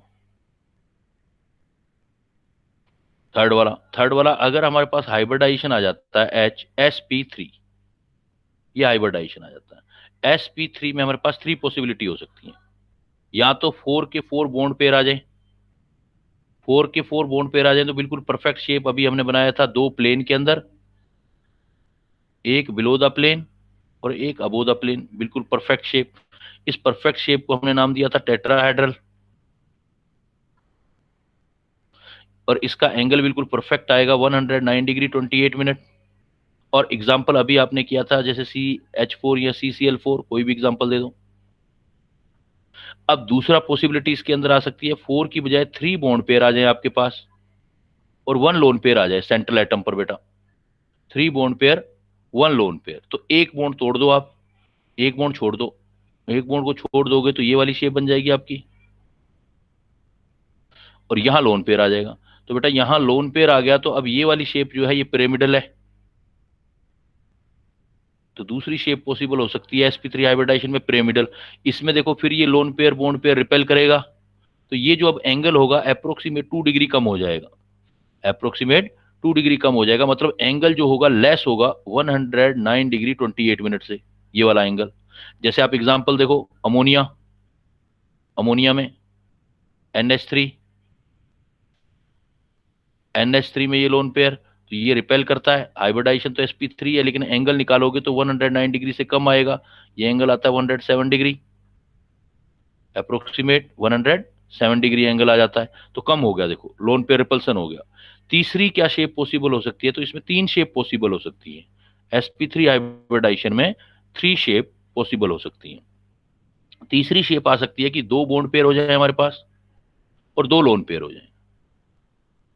तो 2 बॉन्ड पेयर 2 लोन पेयर, तो एक बॉन्ड और कम कर दो बेटा टेट्राहेड्रल की परफेक्ट में से, और 2 लोन पेयर दिखा दो। तो अब देखो लोन पेयर रिपल्सन और बढ़ गया, ये रिपल्सन बढ़ेगा तो ये इसको धक्का देगा, ये इसको धक्का देगा, ये एंगल और कम हो जाएगा, ज्यादा लेस हो जाएगा 109 डिग्री 28 मिनट, 2 डिग्री का अप्रोक्सीमेट फिर फर्क पड़ जाएगा। तो इस शेप को बोलते हैं वापस बैंड शेप या वी शेप, बैंड शेप और वी शेप। और इसका एग्जांपल देखो वाटर वाला, वाटर का हाइब्रिडाइजेशन जो होता है, वाटर के सेंट्रल एटम पर 2 लोन पेयर होते हैं, वाटर के सेंट्रल एटम पे 2 लोन पेयर है तो एंगल 107 डिग्री से भी कम हो जाएगा। तो इसलिए ये एंगल जो आ रहा है इसमें तो परफेक्ट आया 109 डिग्री 28 मिनट, एक लोन पेयर आया फिर 2 लोन पेयर आए तो एंगल और कम हो गया और ये 104.5 डिग्री हो गया, 104.5 डिग्री। तो यहां से क्या चीज सीख रहे हो आप, अगर हाइब्रिडाइजेशन सेम है, if hybridization is same, then number of lone pair increases on central atom, central atom पे number of lone pair increases होते जाएंगे और बॉन्ड एंगल डिक्रीजेज होता जाएगा, बॉन्ड एंगल डिक्रीजेज होता जाएगा। जैसे आपका एग्जांपल हमने लिया CH4 NH3, हाइब्रिडाइजेशन सबका सेम है, H2O, यहां पर कोई लोन पेयर नहीं था, नाइट्रोजन के पास एक लोन पेयर आ गया, यहां पर 2 लोन पेयर आ गए, तो ये आपका बॉन्ड एंगल इस तरफ जाओगे तो डिक्रीज होता जा रहा है, बॉन्ड एंगल डिक्रीज होता जाएगा। यहां एक बात ध्यान रखनी है आपने, बॉन्ड एंगल जब आपका डिक्रीज हो रहा है तो एक चीज और ध्यान रखनी है, आजू बाजू के जो क्वेश्चन होंगे वो भी हो जाएंगे नोट। अगर मान लेते हैं कि हाइब्रिडाइजेशन भी सेम है, नंबर ऑफ लोन पेयर भी सेम हो, if number of lone pair are same at central atom, at central atom, if number of lone pair भी सेम हो जाए, ऊपर वाले केस में नंबर ऑफ लोन पेयर अलग था, if number of lone pair are same at central atom then, फिर bond angle आपको देखना, सेंट्रल एटम एंड, एक चीज और ध्यान रखना, and no possibility of pi bond, pi bond नहीं होना चाहिए, मल्टीपल बॉन्ड नहीं होना चाहिए, मतलब ओनली सिंगल बॉन्ड होने चाहिए, सिग्मा बॉन्ड होने चाहिए, तब लगाना है। एक एक पॉइंट पे ध्यान देना है। If number of lone pair are same at central atom and no possibility of pi bond, मतलब ओनली सिग्मा बॉन्ड हो, तब आप बॉन्ड एंगल इस तरीके से देख सकते हैं। देन आप बॉन्ड एंगल इस तरीके से देख सकते हैं। दो है, अगर electron negativity En of central atom increase होगी तो बॉन्ड एंगल इंक्रीज होगा, और दूसरा, अगर electron negativity of side atom increase होगी तो बॉन्ड एंगल डिक्रीज होगा। बाकी वो क्लियर कट है कि जैसे सपोज मैं एग्जांपल देता हूं आपको, एक एग्जांपल दिया मैंने H2O और एक एग्जांपल दिया बेटा आपको H2S, ये एग्जांपल दिया।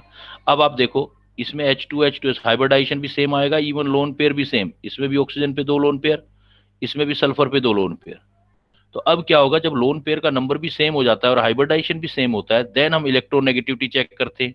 यहां पर क्या होगा, जो ऑक्सीजन है, ऑक्सीजन की हाई इलेक्ट्रोनेगेटिविटी होगी यस सर। और सल्फर की इलेक्ट्रोनेगेटिविटी जो होगी वो लेस इलेक्ट्रोनेगेटिविटी होगी। तो अब देखो स्ट्रक्चर ड्रॉ करते हैं हम और ऊपर वाले कंसेप्ट को जस्टिफाई करते हैं, क्या ये सही है या गलत। सपोज ये ऑक्सीजन है, ये H है, ये H है, और यहां पर 2 लोन पेयर हैं, तो लोन पेयर तो जो रिपल्सन करेंगे वो कर ही रहे हैं, लेकिन सेम बात यहां पर आ रही है, देखो सल्फर में भी H2S। बट एक बात ध्यान रखना, it should be keeped in mind कि पाई बॉन्ड की पॉसिबिलिटी नहीं होनी चाहिए। अब देखो यहां भी 2 लोन पेयर, उतना ही रिपल्सन। अब कैसे चेक करोगे, अब इलेक्ट्रोनेगेटिविटी से चेक करोगे, जिसकी इलेक्ट्रोनेगेटिविटी हाई होगी, जैसे ऑक्सीजन की इलेक्ट्रोनेगेटिविटी हाई है तो इलेक्ट्रॉन ज्यादा यहां पहुंचे होंगे, इसके बॉन्ड के यहां ज्यादा पहुंचे होंगे, तो जितना एंगल तो यहां बनेगा, इस जगह पे बनेगा एंगल, तो एंगल जो यहां बनेगा तो इसमें क्या होंगे, सेंट्रल एटम से दूर होंगे इलेक्ट्रॉन, इसमें सेंट्रल एटम के ज्यादा क्लोज आएंगे, तो यहां थोड़ा सा मोर रिपल्सन हो जाएगा, मोर इलेक्ट्रॉनिक रिपल्सन। तो इलेक्ट्रॉनिक रिपल्सन थोड़ा कंपेरेटिवली इससे ज्यादा हुआ, इसके कंपैरिजन में लेस रिपल्सन। तो लेस रिपल्सन को बोल सकते हो स्लाइटली मोर अट्रैक्शन, रिपल्सन कम मतलब अट्रैक्शन ज्यादा। तो जैसे मर्जी सोल्व कर लो, अट्रैक्शन ज्यादा। तो अब बताओ, जहां मोर रिपल्सन होगा तो वहां बॉन्ड एंगल छोटा होगा या बड़ा होगा। तो ये जो सर एंगल आया बड़ा था होगा। बड़ा होगा, तो इसका एंगल इससे बड़ा आ जाएगा। और देखोगे भी प्रैक्टिकली तो वाटर के केस में हमने एंगल देखा था 104.5 डिग्री आया था, इसका अगर देखोगे तो 95 के आसपास आ जाएगा, अप्रोक्सीमेट 95। तो एंगल देखो H2O का बड़ा हो गया। तो जब लोन पेयर सेम होते हैं, बट इसमें जो है you need to extra care कि पाई बॉन्ड की पॉसिबिलिटी चेक कर लेनी है, कि पाई बॉन्ड अगर आ गया तो फिर वहां बॉन्ड एंगल ज्यादा आ जाएगा, फिर ये कॉन्सेप्ट नहीं लगेगा। तो वो भी बताता हूं एग्जांपल, वो भी पहले ये देख लो कि अगर लोन पेयर का नंबर सेम है, कोई पाई बॉन्ड नहीं है, देन सेंट्रल एटम की इलेक्ट्रोनेगेटिविटी ज्यादा होगी तो मोर रिपल्सन होगा, बॉन्ड एंगल ज्यादा होगा। और अगर साइड एटम की इलेक्ट्रोनेगेटिविटी ज्यादा होगी तो उल्टा कर देना, बॉन्ड एंगल कम कर देना। जैसे एग्जांपल देखते हैं हम, NH3, एग्जांपल देखो NH3, एक लोन पेयर, हाइब्रिडाइजेशन भी सेम। NF3, एक लोन पेयर, हाइब्रिडाइजेशन सेम। तो इस केस में फर्क क्या है कि साइड एटम है फ्लोरीन, यहां पर देखो फ्लोरीन हाई इलेक्ट्रोनेगेटिव है, हाई इलेक्ट्रोनेगेटिव साइड एटम है। वहां सेंट्रल एटम था पहले वाले केस में, किससे कंपैरिजन में, हाइड्रोजन के केस में लेस इलेक्ट्रोनेगेटिविटी साइड एटम। तो साइड एटम की अगर इलेक्ट्रोनेगेटिविटी ज्यादा है तो उसका बॉन्ड एंगल जो हो जाएगा वो क्या होगा, साइड एटम की इलेक्ट्रोनेगेटिविटी ज्यादा है तो बॉन्ड यहां पर हाई, जिसका इलेक्ट्रोनेगेटिव सेंट्रल एटम की ज्यादा बॉन्ड एंगल ज्यादा होता था, साइड एटम की इलेक्ट्रोनेगेटिविटी होगी तो बॉन्ड एंगल कम आएगा। तो NF3 और NH3 में बॉन्ड एंगल NH3 का ज्यादा हो जाएगा, हाई इलेक्ट्रोनेगेटिव वाले का जो है वो कम रिपल्सन होगा। उसका रीजन क्या है, देखो NH3, N, बाकी सब कुछ सेम, H पिरामिडल शेप इसकी, लोन पेयर, NF3 में भी वही case, F lone pair, central atom पे लोन पेयर सेम, फ्लोरीन की इलेक्ट्रोनेगेटिविटी ज्यादा है तो इलेक्ट्रॉन फ्लोरीन की साइड पहुंच गए। अब इलेक्ट्रॉन फ्लोरीन की साइड पहुंच गए तो यहां जो है एंगल तो यहां से बनेगा, तो वहां पर रिपल्सन कम है, लेस रिपल्सन, क्योंकि यहां होता जब repulsion, less repulsion at centre point, तो सेंटर पॉइंट पे रिपल्सन कम है तो मोर अट्रैक्शन हो गया ना, रिपल्सन कम है तो मोर अट्रैक्शन, मोर अट्रैक्शन का मतलब बॉन्ड एंगल कम हो जाएगा, मोर अट्रैक्शन, मोर अट्रैक्शन तो बॉन्ड एंगल, थीटा लिख रहा हूं, डिक्रीज हो जाएगा। इसलिए NH3 से, जैसे NH3 का बॉन्ड एंगल कितना है, NH3 का बॉन्ड एंगल वैसे तो डेटा याद हो तो फिर तो और ही क्लियर हो जाता है, तो इसका एंगल आता है 107 डिग्री के आसपास, तो इसका NF3 का जो है इससे कम हो जाएगा, 98 के आसपास ऐसा कुछ एंगल होता है इसका, तो इसका NH3 का ज्यादा हो जाएगा। बाकी आप सिंपल वे में याद कर सकते हो, if central atom contain same number of lone pair without pi bond, pi bond नहीं होना चाहिए, पाई बॉन्ड हो गया तो जहां पाई बॉन्ड ज्यादा आता है वहां बॉन्ड एंगल ज्यादा होता है, मोर रिपल्सन होता है। देन सेंट्रल एटम की इलेक्ट्रोनेगेटिविटी देखोगे, सेंट्रल एटम की इलेक्ट्रोनेगेटिविटी ज्यादा तो बॉन्ड एंगल ज्यादा, और साइड एटम की इलेक्ट्रोनेगेटिविटी ज्यादा तो बॉन्ड एंगल कम आ जाएगा आपका। अब मैं पाई बॉन्ड बार बार क्यों बोल रहा हूं, इसका एग्जांपल देखो आप, जैसे मैंने क्या बोला है, if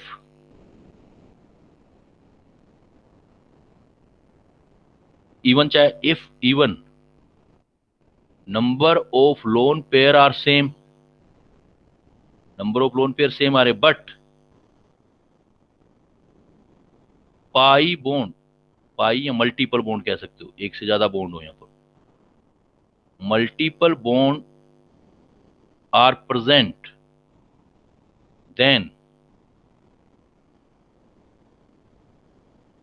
bond angle between multiple bond is higher. इसका देखो एग्जांपल, तो बड़े माइन्यूट माइन्यूट से डिफरेंसेस होते हैं। मान लो मैंने अभी एग्जांपल लिया जो NH3 वाला, उसकी जगह PH3 ले लेता हूं और PF3 ले लेता हूं, देखो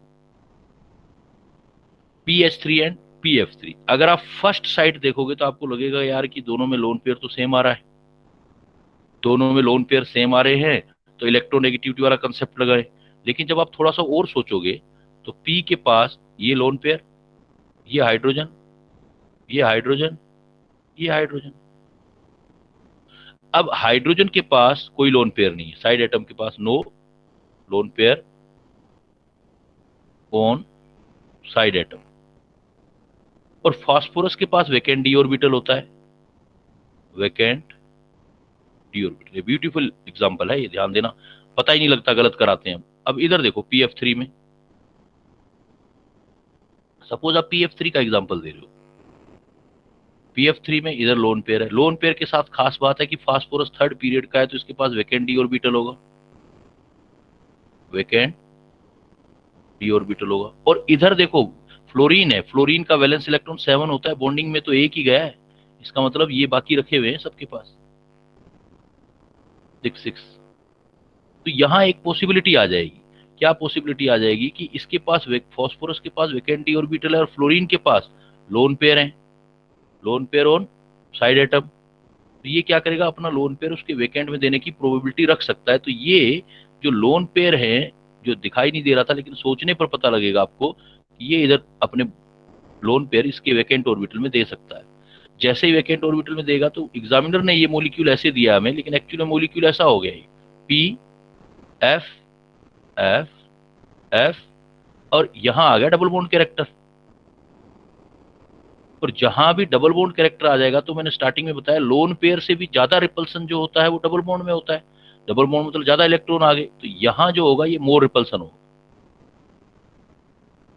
मोर रिपल्सन, तो जहां रिपल्सन ज्यादा होगा उसका बॉन्ड एंगल ज्यादा आ जाएगा। तो आपने ओपन करके देखनी है स्ट्रक्चर, तो सिंपल वे में देखते ना तो क्वेश्चन गलत हो जाता, सिंपल वे में सोचते कि यार फास्फोरस के साथ फ्लोरीन है, फ्लोरीन की इलेक्ट्रोनेगेटिविटी ज्यादा है, लोन पेयर का नंबर सेम है, तो इलेक्ट्रोनेगेटिविटी ज्यादा है तो इसका बॉन्ड एंगल क्या होना चाहिए था, कम होना चाहिए था। बट यहाँ पर बिकॉज PF3 में ये प्रोबेबिलिटी है कि एक के पास वैकेंट डी ऑर्बिटल है और इधर वाले के पास वैकेंट है नहीं, यहाँ तो प्रोबेबिलिटी है नहीं फर्स्ट वाले केस में, लेकिन यहाँ प्रोबेबिलिटी है। और इस बॉन्ड को क्या बोलोगे, देखो इसका वैकेंट डी ऑर्बिटल है और इसके p इलेक्ट्रॉन है, तो जो पाई बॉन्ड बनाएगा इसी को बोलोगे p पाई d पाई बॉन्डिंग।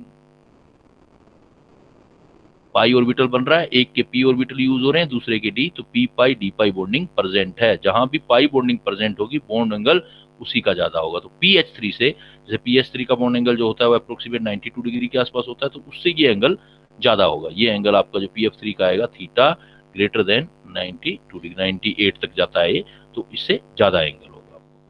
तो ध्यान रखना है आपने। तो मैंने क्या है, अभी देखो पॉइंट टू पॉइंट बताया मैंने। पॉइंट पहला मैंने बताया कि अगर हाइब्रिडाइजेशन सेम है तो नंबर ऑफ लोन पेयर देखते जाओ, जितना लोन पेयर बढ़ता जाएगा बॉन्ड एंगल बढ़ता जाएगा।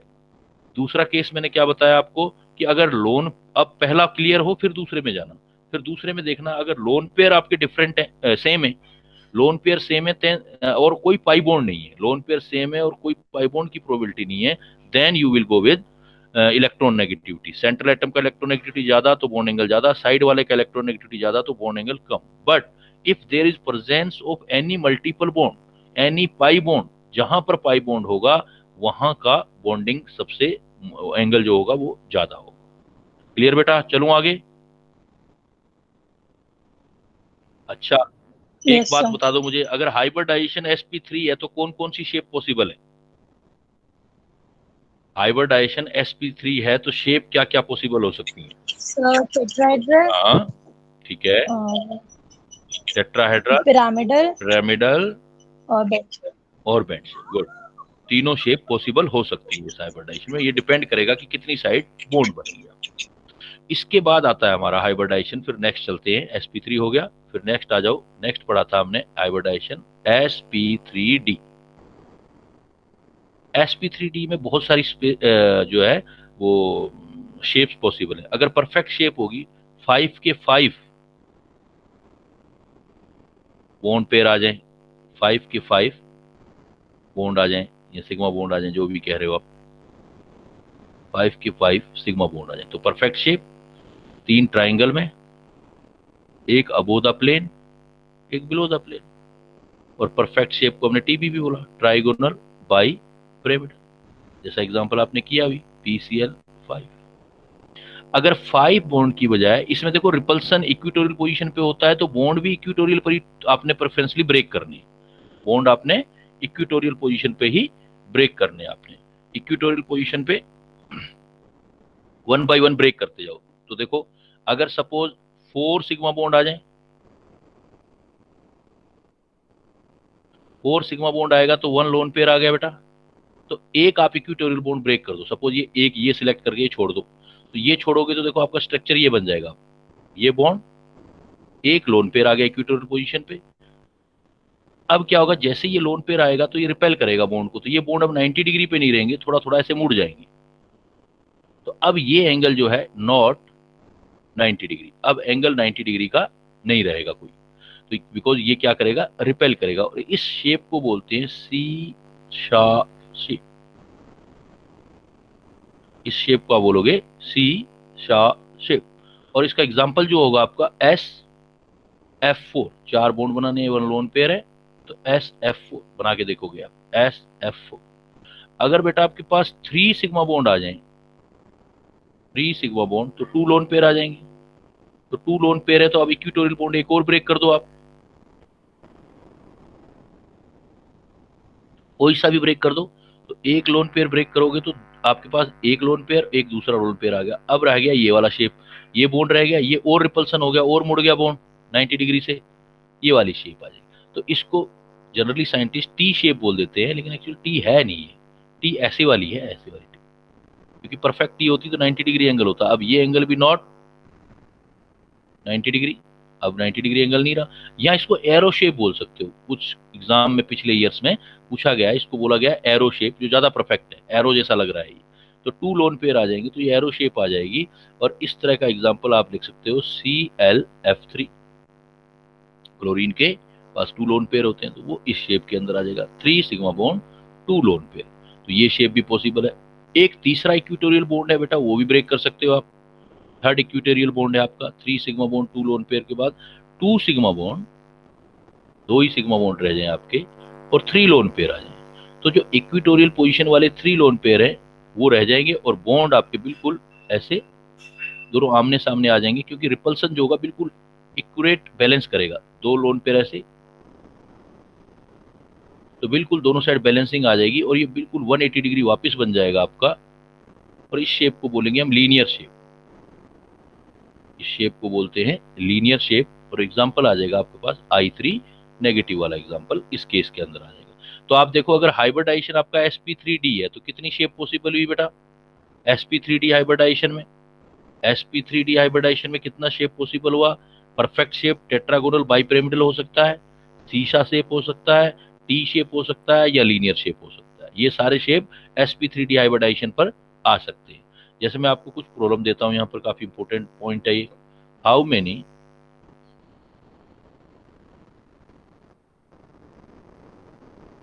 Loan pair are present in I3 negative species? ये एग्जाम में क्वेश्चन दे दिया, पिछले साल आया भी है, हर दूसरे तीसरे साल थोड़ा थोड़ा घुमा घुमा के पूछते रहते हैं। How many lone pair are present in I3 negative species? Hybridization भी कैलकुलेट करो और शेप भी कैलकुलेट करो, क्या आएगा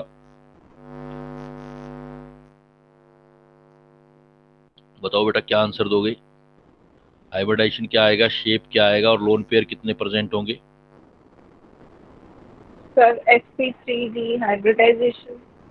हाइब्रिडाइजेशन 3 लोन पेयर, sp3d बता दिया, ठीक है। शेप, शेप लीनियर शेप होगी। शेप आप बता रहे हो लीनियर, यस। लोन पेयर बताओ बेटा। 3 lone pair sir 3। 3 lone pair, ये आंसर आपका गलत हो गया। कैसे गलत हो गया कि थोड़ा सा भी अगर आपने अटेंशन नहीं दिया ना, that's why I told you that you need to some extra attention in each and every question. How many lone pair are present in I3 species? आपने सबसे पहले I3 स्पीसीज को पिछली क्लास में मैंने बताया ऐसे करके लिखो आप। I एक सेंट्रल एटम हो जाएगा, 2 I आपके साइड एटम हो जाएंगे, तो आपका काम थोड़ा इजी हो जाएगा हाइब्रिडाइजेशन निकालने में। हाइब्रिडाइजेशन निकाला, I सेंट्रल एटम था, वैलेंस इलेक्ट्रॉन 7 हुए, साइड एटम 2 है, नेगेटिव चार्ज ऐड किया आपने 2, तो ये आंसर आपने बिल्कुल सही दिया मुझे कि सर इसका हाइब्रिडाइजेशन जो आएगा sp3d आएगा। अब 5 में से 2 ही आयोडीन जोड़ने हैं, तो 2 तो बॉन्ड बन गया आयोडीन के साथ, 2 बॉन्ड हो गया आयोडीन, तो 3 लोन पेयर आ गए। अब इसकी जो परफेक्ट स्ट्रक्चर आप बनाएंगे भाई, लोन पेयर अगर आ गए तो इसका मतलब 3 लोन पेयर सेंट्रल एटम पर हैं, ये 3 लोन पेयर। तो आई के पास क्या आया, 3 लोन पेयर और 2 आयोडीन दे दिए हमने। लेकिन हम एक बात मिस कर जाते हैं कि उसने हमें क्वेश्चंस में क्या पूछा था, how many lone pairs are present in I3 species. हमें तो I3 है, तो ये जो आयोडीन है साइड एटम वाले, ये आयोडीन है, इनके पास भी तो वैलेंस इलेक्ट्रॉन 7 होते हैं। 7 में से चलो एक एक बॉन्ड में दे रहा है वो, तो 6 इसके पास भी तो इलेक्ट्रॉन रहेंगे। जनरली क्या है कि हमारा अटेंशन ही नहीं जाता इधर, और एग्जामिनर में ऑप्शन क्या है वो भी रखता है, जो आपने पहला निकाला 3 लोन पेयर। 3 लोन पेयर कब आंसर आता, आप सोच सकते हो अब कि वो 3 आंसर कब होता आपका? 3 आंसर कब होता बेटा? अब सर देखो, सिर्फ आयोडीन का अगर पूछता। नहीं आयोडीन तो ये भी है, ये भी तो आयोडीन है, हाँ, साइड वाले भी तो आयोडीन है। अगर वो कहता हाउ तो मेनी इसे लोन समझा पेयर लिया। At, how many lone pair at central atom कहता, बातों के मतलब होते हैं ना। How many lone pair at central atom कहता तो 3 आते सिर्फ ये वाले। हाइब्रिडाइजेशन तो सेंट्रल एटम का देख रहे थे आप, उसने तो टोटल पूछा है, तो इधर भी तो 3 लोन पेयर हैं, ये भी तो आयोडीन है, ये कौन से आयोडीन नहीं है? कभी भी एग्जामिनर लिख के नहीं देता है, वो सोचता है कि आपको कितना नॉलेज है चीजों का, आप क्या कर पाते हो या सिर्फ रटते हो किसी चीज को। तो देखो टोटल जो लोन पेयर होंगे 9 लोन पेयर होंगे, 9 lone pair in I3 negative species, 3 lone pair at central atom and 6 lone pair at side atom, वो भी पेयर। इलेक्ट्रॉन पूछता तो फिर डबल कर देते हैं। ऐसे ही मुझे ये प्रॉब्लम बना बना के दिखाओ। hybridization shape of XE F2 XeF2 and how many lone pair are in one XeF2 species? ये सोल्व करो बेटा।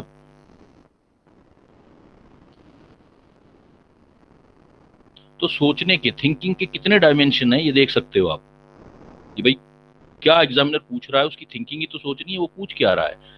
हम अपनी तरफ से जवाब नहीं दें कि हमें जो आता है वो जवाब नहीं देना, जो एग्जामिनर पूछता है वो जवाब देना है। उसने लोन पेयर पूछा तो लोन पेयर का मतलब सारे लोन पेयर है, सेंट्रल एटम का लोन पेयर नहीं हो। Hybridization shape of XeF2 and how many lone pair in one XeF2 species. इसका आंसर निकालो जल्दी सी।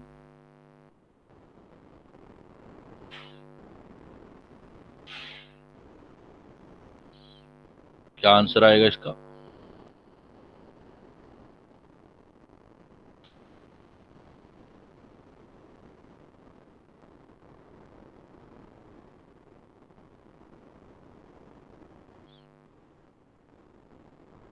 हाइब्रिडाइजेशन क्या है बेटा इसका, XeF2 का?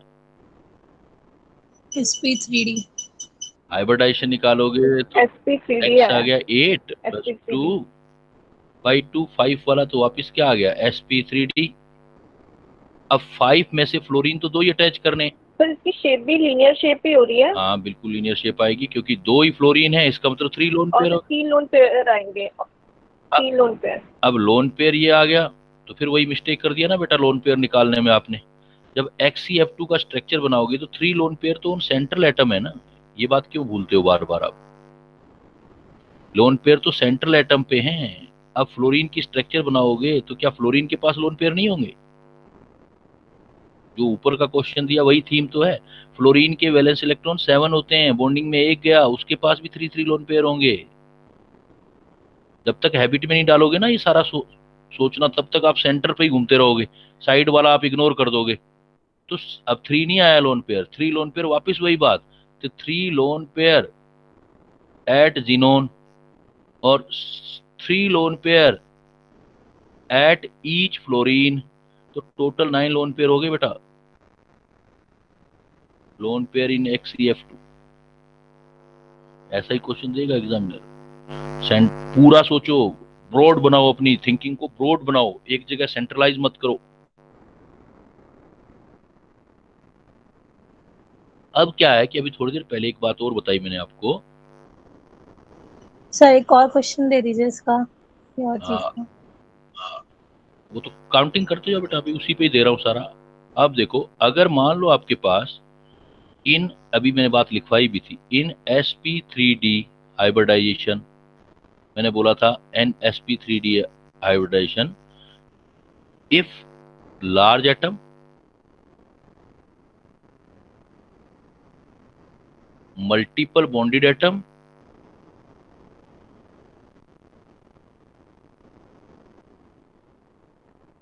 और lone pair are present, then they occupy at equatorial position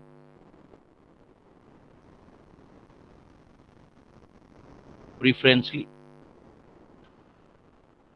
आपको इक्वेटोरियल पोजीशन पे प्रेफरेंस देना है। जैसे एग्जांपल देखो, मैं क्वेश्चन दे रहा हूं, what is the shape of XeOF2 या XeOF2। इसमें एक चीज और ऐड कर लेते हैं, फिर दोनों हो जाएगा, क्योंकि हमारे पास अगर XeO आ रहा है, XeO तो O कर रहे हैं अपन ना, XeOF2, हाँ, and how many lone pair are present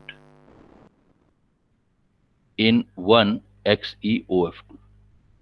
solve करो बेटा इसको, हाइब्रिडाइजेशन निकालो, उससे शेप बनाओ और लोन पेयर काउंट करो।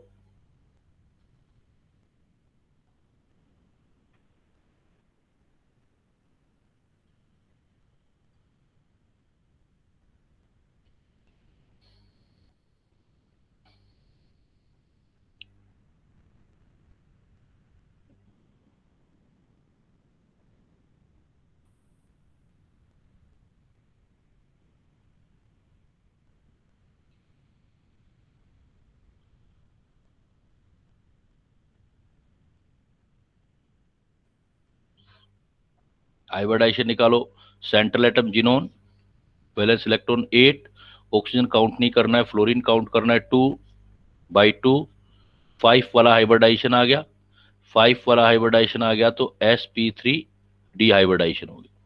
अब इसमें से 2 फ्लोरीन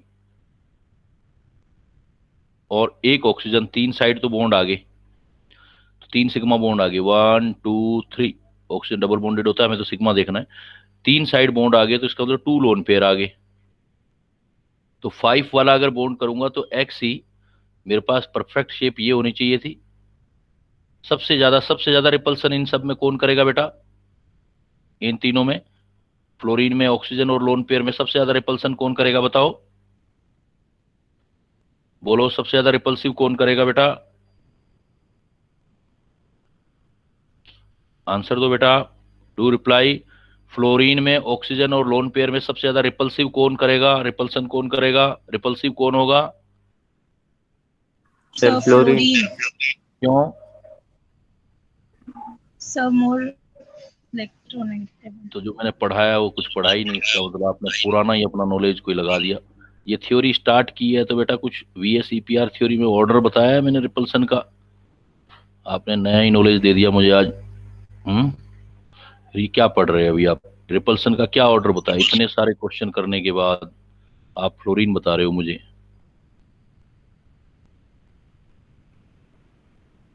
ये क्या था, ये इंक्रीजिंग रिपल्सिव ऑर्डर क्या बताया गया था, सबसे ज्यादा रिपल्सन किसमें होता है, मल्टीपल या लार्ज एटम रिपल्सिव ज्यादा करता है, यहां मैंने बताया बॉन्ड पेयर से बॉन्ड पेयर, लोन पेयर ज्यादा, फिर मल्टीपल, यहाँ फ्लोरीन कहाँ आया, सिंगल बॉन्डेड एटम कहाँ आया, फिर मैंने ये करवाया आपको, एक ही चीज को 3-4 जगह बताया, फिर भी आपका आंसर गलत आया, ये लिखवाया मैंने। In sp3d hybridization, if central atom does not contain lone pair but side atom are not identical, then large atom occupy equatorial position preferentially minimize repulsion, क्योंकि ज्यादा रिपल्सन करता है वो, उसको खत्म करने के लिए हमें इक्वेटोरियल डालना पड़ता है। तो ये जो थ्योरी पढ़ रहे हो, जो ये चीजें भी तो याद करो। ये देखो लार्ज, यहाँ भी बताया, क्वेश्चन करवाया, लार्ज प्रेफर कर रहा है इक्वेटोरियल पोजीशन पर। हम्म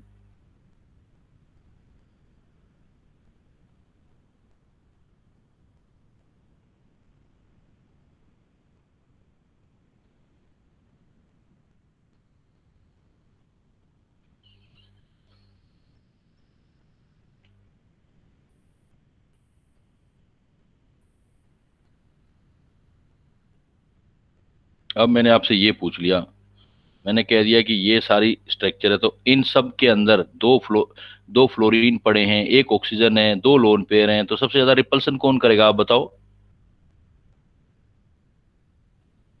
फ्लोरीन का मतलब तो बेटा सिंगल बॉन्ड हुआ ना, ये तो बॉन्ड पेयर हुआ, फ्लोरीन में सिंगल बॉन्ड का मतलब बॉन्ड पेयर हुआ, बॉन्ड पेयर से ज्यादा मैंने क्या बताया था कौन करता है, लोन पेयर, उससे ज्यादा रिपल्सन तो लोन पेयर ही कर रहा होगा, और लोन पेयर से भी ज्यादा कौन करता है, मैंने क्या बोला था, मल्टीपल बॉन्ड। मल्टीपल बॉन्ड, तो ऑक्सीजन मल्टीपल बॉन्ड बनाता है, डबल बॉन्ड बनाता है, तो सबसे पहले जो आप मल्टीपल बॉन्ड वाला होगा तो ऑक्सीजन को इक्विटोरियल पोजीशन पे रखोगे, किसी भी एक इक्विटोरियल पोजीशन पे सबसे ज्यादा रिपल्सन कर रहा है तो मल्टीपल बॉन्डेड पर, तो इक्विटोरियल ऊपर वाला लाइन भी लिखवाया है, प्रेफरेंसली रखोगे, तो सबसे पहले ऑक्सीजन रख दो। ऑक्सीजन के बाद अब फ्लोरीन और लोन पेयर में कौन ज्यादा रिपल्सन करेगा, फ्लोरीन और लोन पेयर में कौन करेगा बेटा, सर लोन पे। लोन पेयर, तो दूसरे वाले जो लोन पेयर हैं उनको प्रेफर कर दो आप लोन पेयर में। अब आपकी बारी आ गई फ्लोरीन की, तो ये जगह रह गई, तो यहाँ आ गए फ्लोरीन, ये फ्लोरीन आ जाएंगे। अब डबल बॉन्ड ज्यादा रिपल्सन करता है तो ये क्या करेगा, थोड़ा धक्का देगा, ये इसको भी धक्का देगा क्योंकि सबसे मोर रिपल्सिव है ये। तो आपका परफेक्ट स्ट्रक्चर ये हो गया ओ, ये बॉन्ड सीधे नहीं रहेंगे, थोड़ा मुड़े रहेंगे इस तरफ, और सेंट्रल एटम पे लोन पेयर रहेंगे, तो ये शेप आ जाएगी XeOF2 की। अब ये शेप आ गई। अब हमसे तीसरा क्वेश्चन क्या पूछा था कि how many lone pair are present. तो देखो बेटा सेंट्रल एटम पर कितने लोन पेयर है, अब इससे कम नहीं चलेगा, अब आपको हर एक एटम के अपने अपने लोन पेयर है वो भी डिसाइड करने पड़ेंगे। अब सेंट्रल एटम पे कितने लोन पेयर हैं,